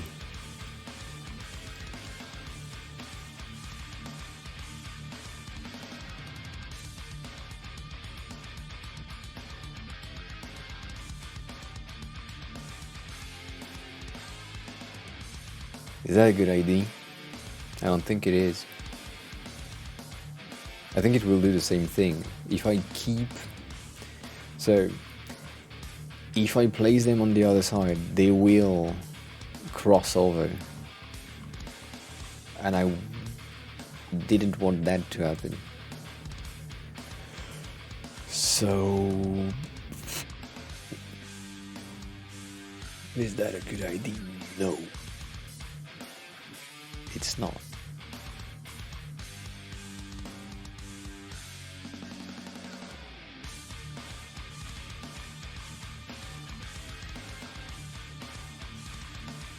I need to duplicate the entire thing. I don't think it's a good idea.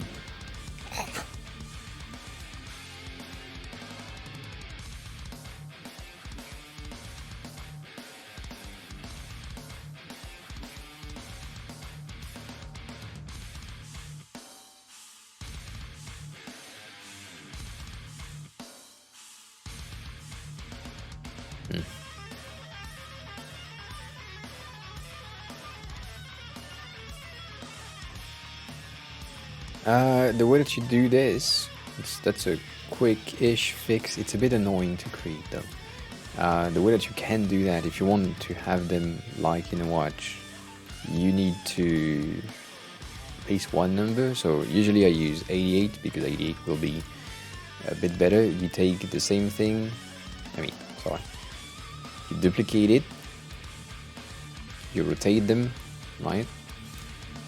And then I just frame them, and then you have to rotate the things, right? So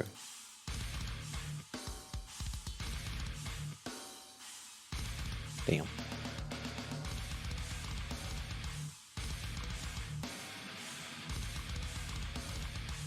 I never understand why, but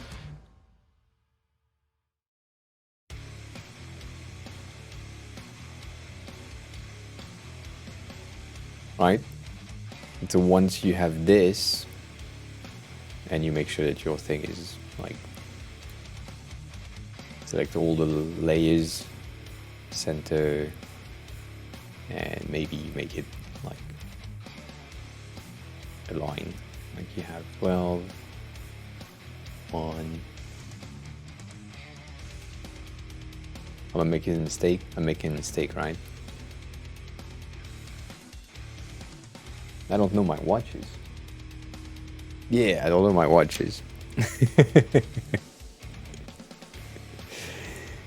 I'm missing some of them.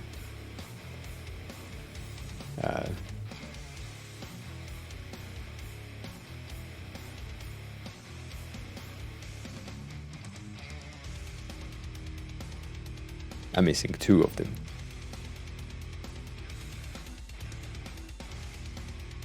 Right? I can't fucking know. 1, 2, 3, 4. I'm missing 4 of them.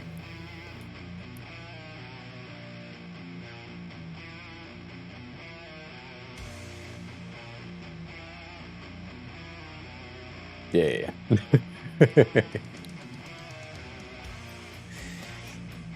Ugh.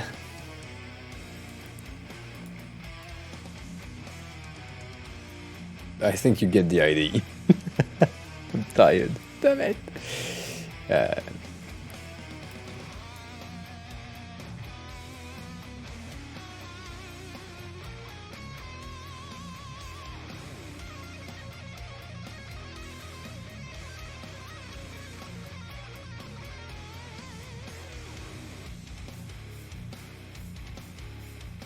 Like that.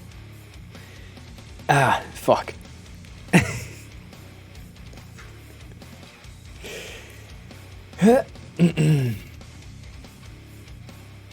So yeah, that's it's basically how you do this. Or yeah, there are 2 9s, indeed.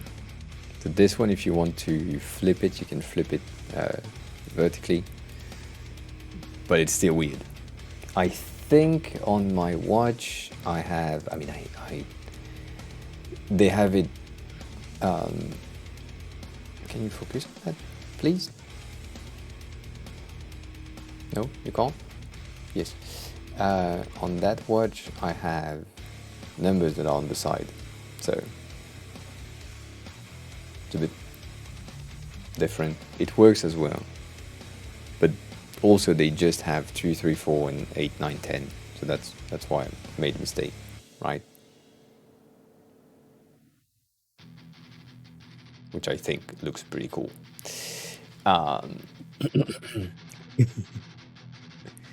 Yeah, but still.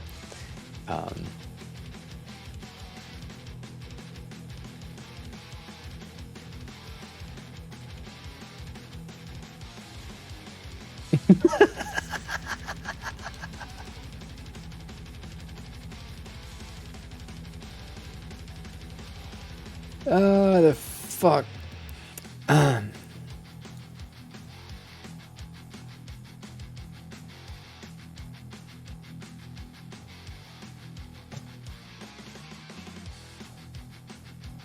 Even the computer is as tired as me. I think this is better.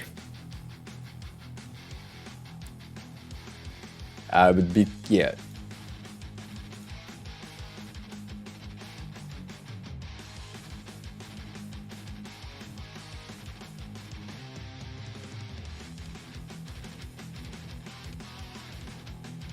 I like this song. This song's pretty good.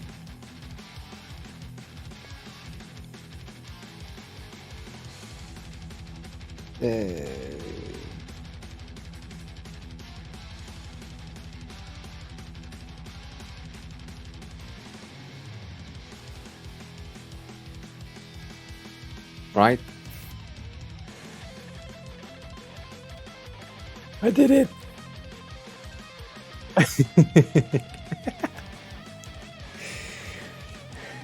I did the thing. I did the thing. And if you have a license for Sketch, do that with Sketch. It will be way faster.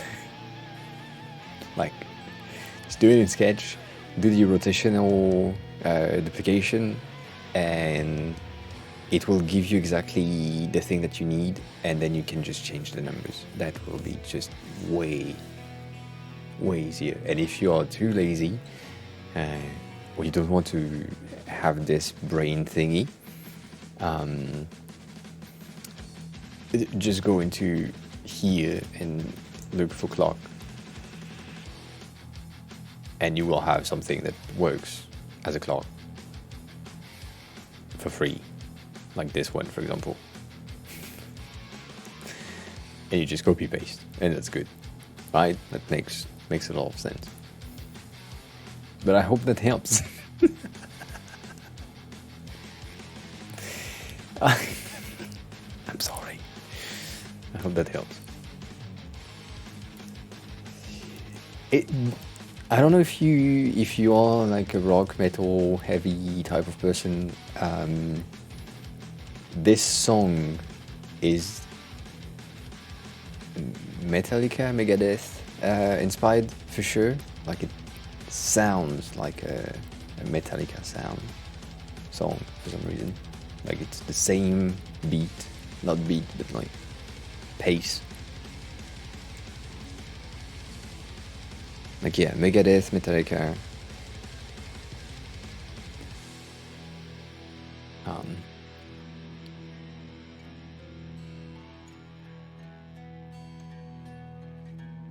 I have not used Uber in so long. I don't know how it looks anymore.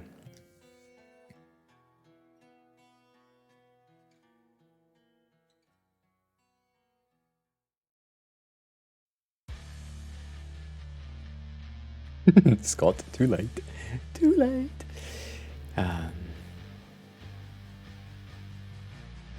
Yeah.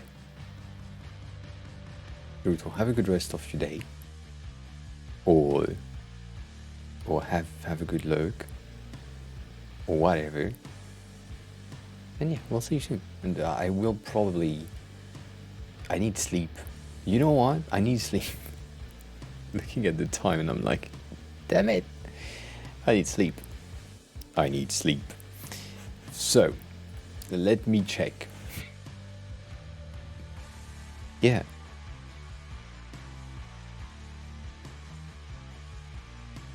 Congrats on your first stream. That is a good achievement.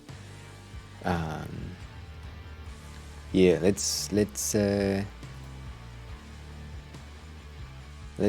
send people somewhere. I think we could go to. I mean, Jordan is live. You know what? Let's go to Jordan. Just because we can. Yeah, Potpot is also live, but we have never read Jordan. Jordan, vape.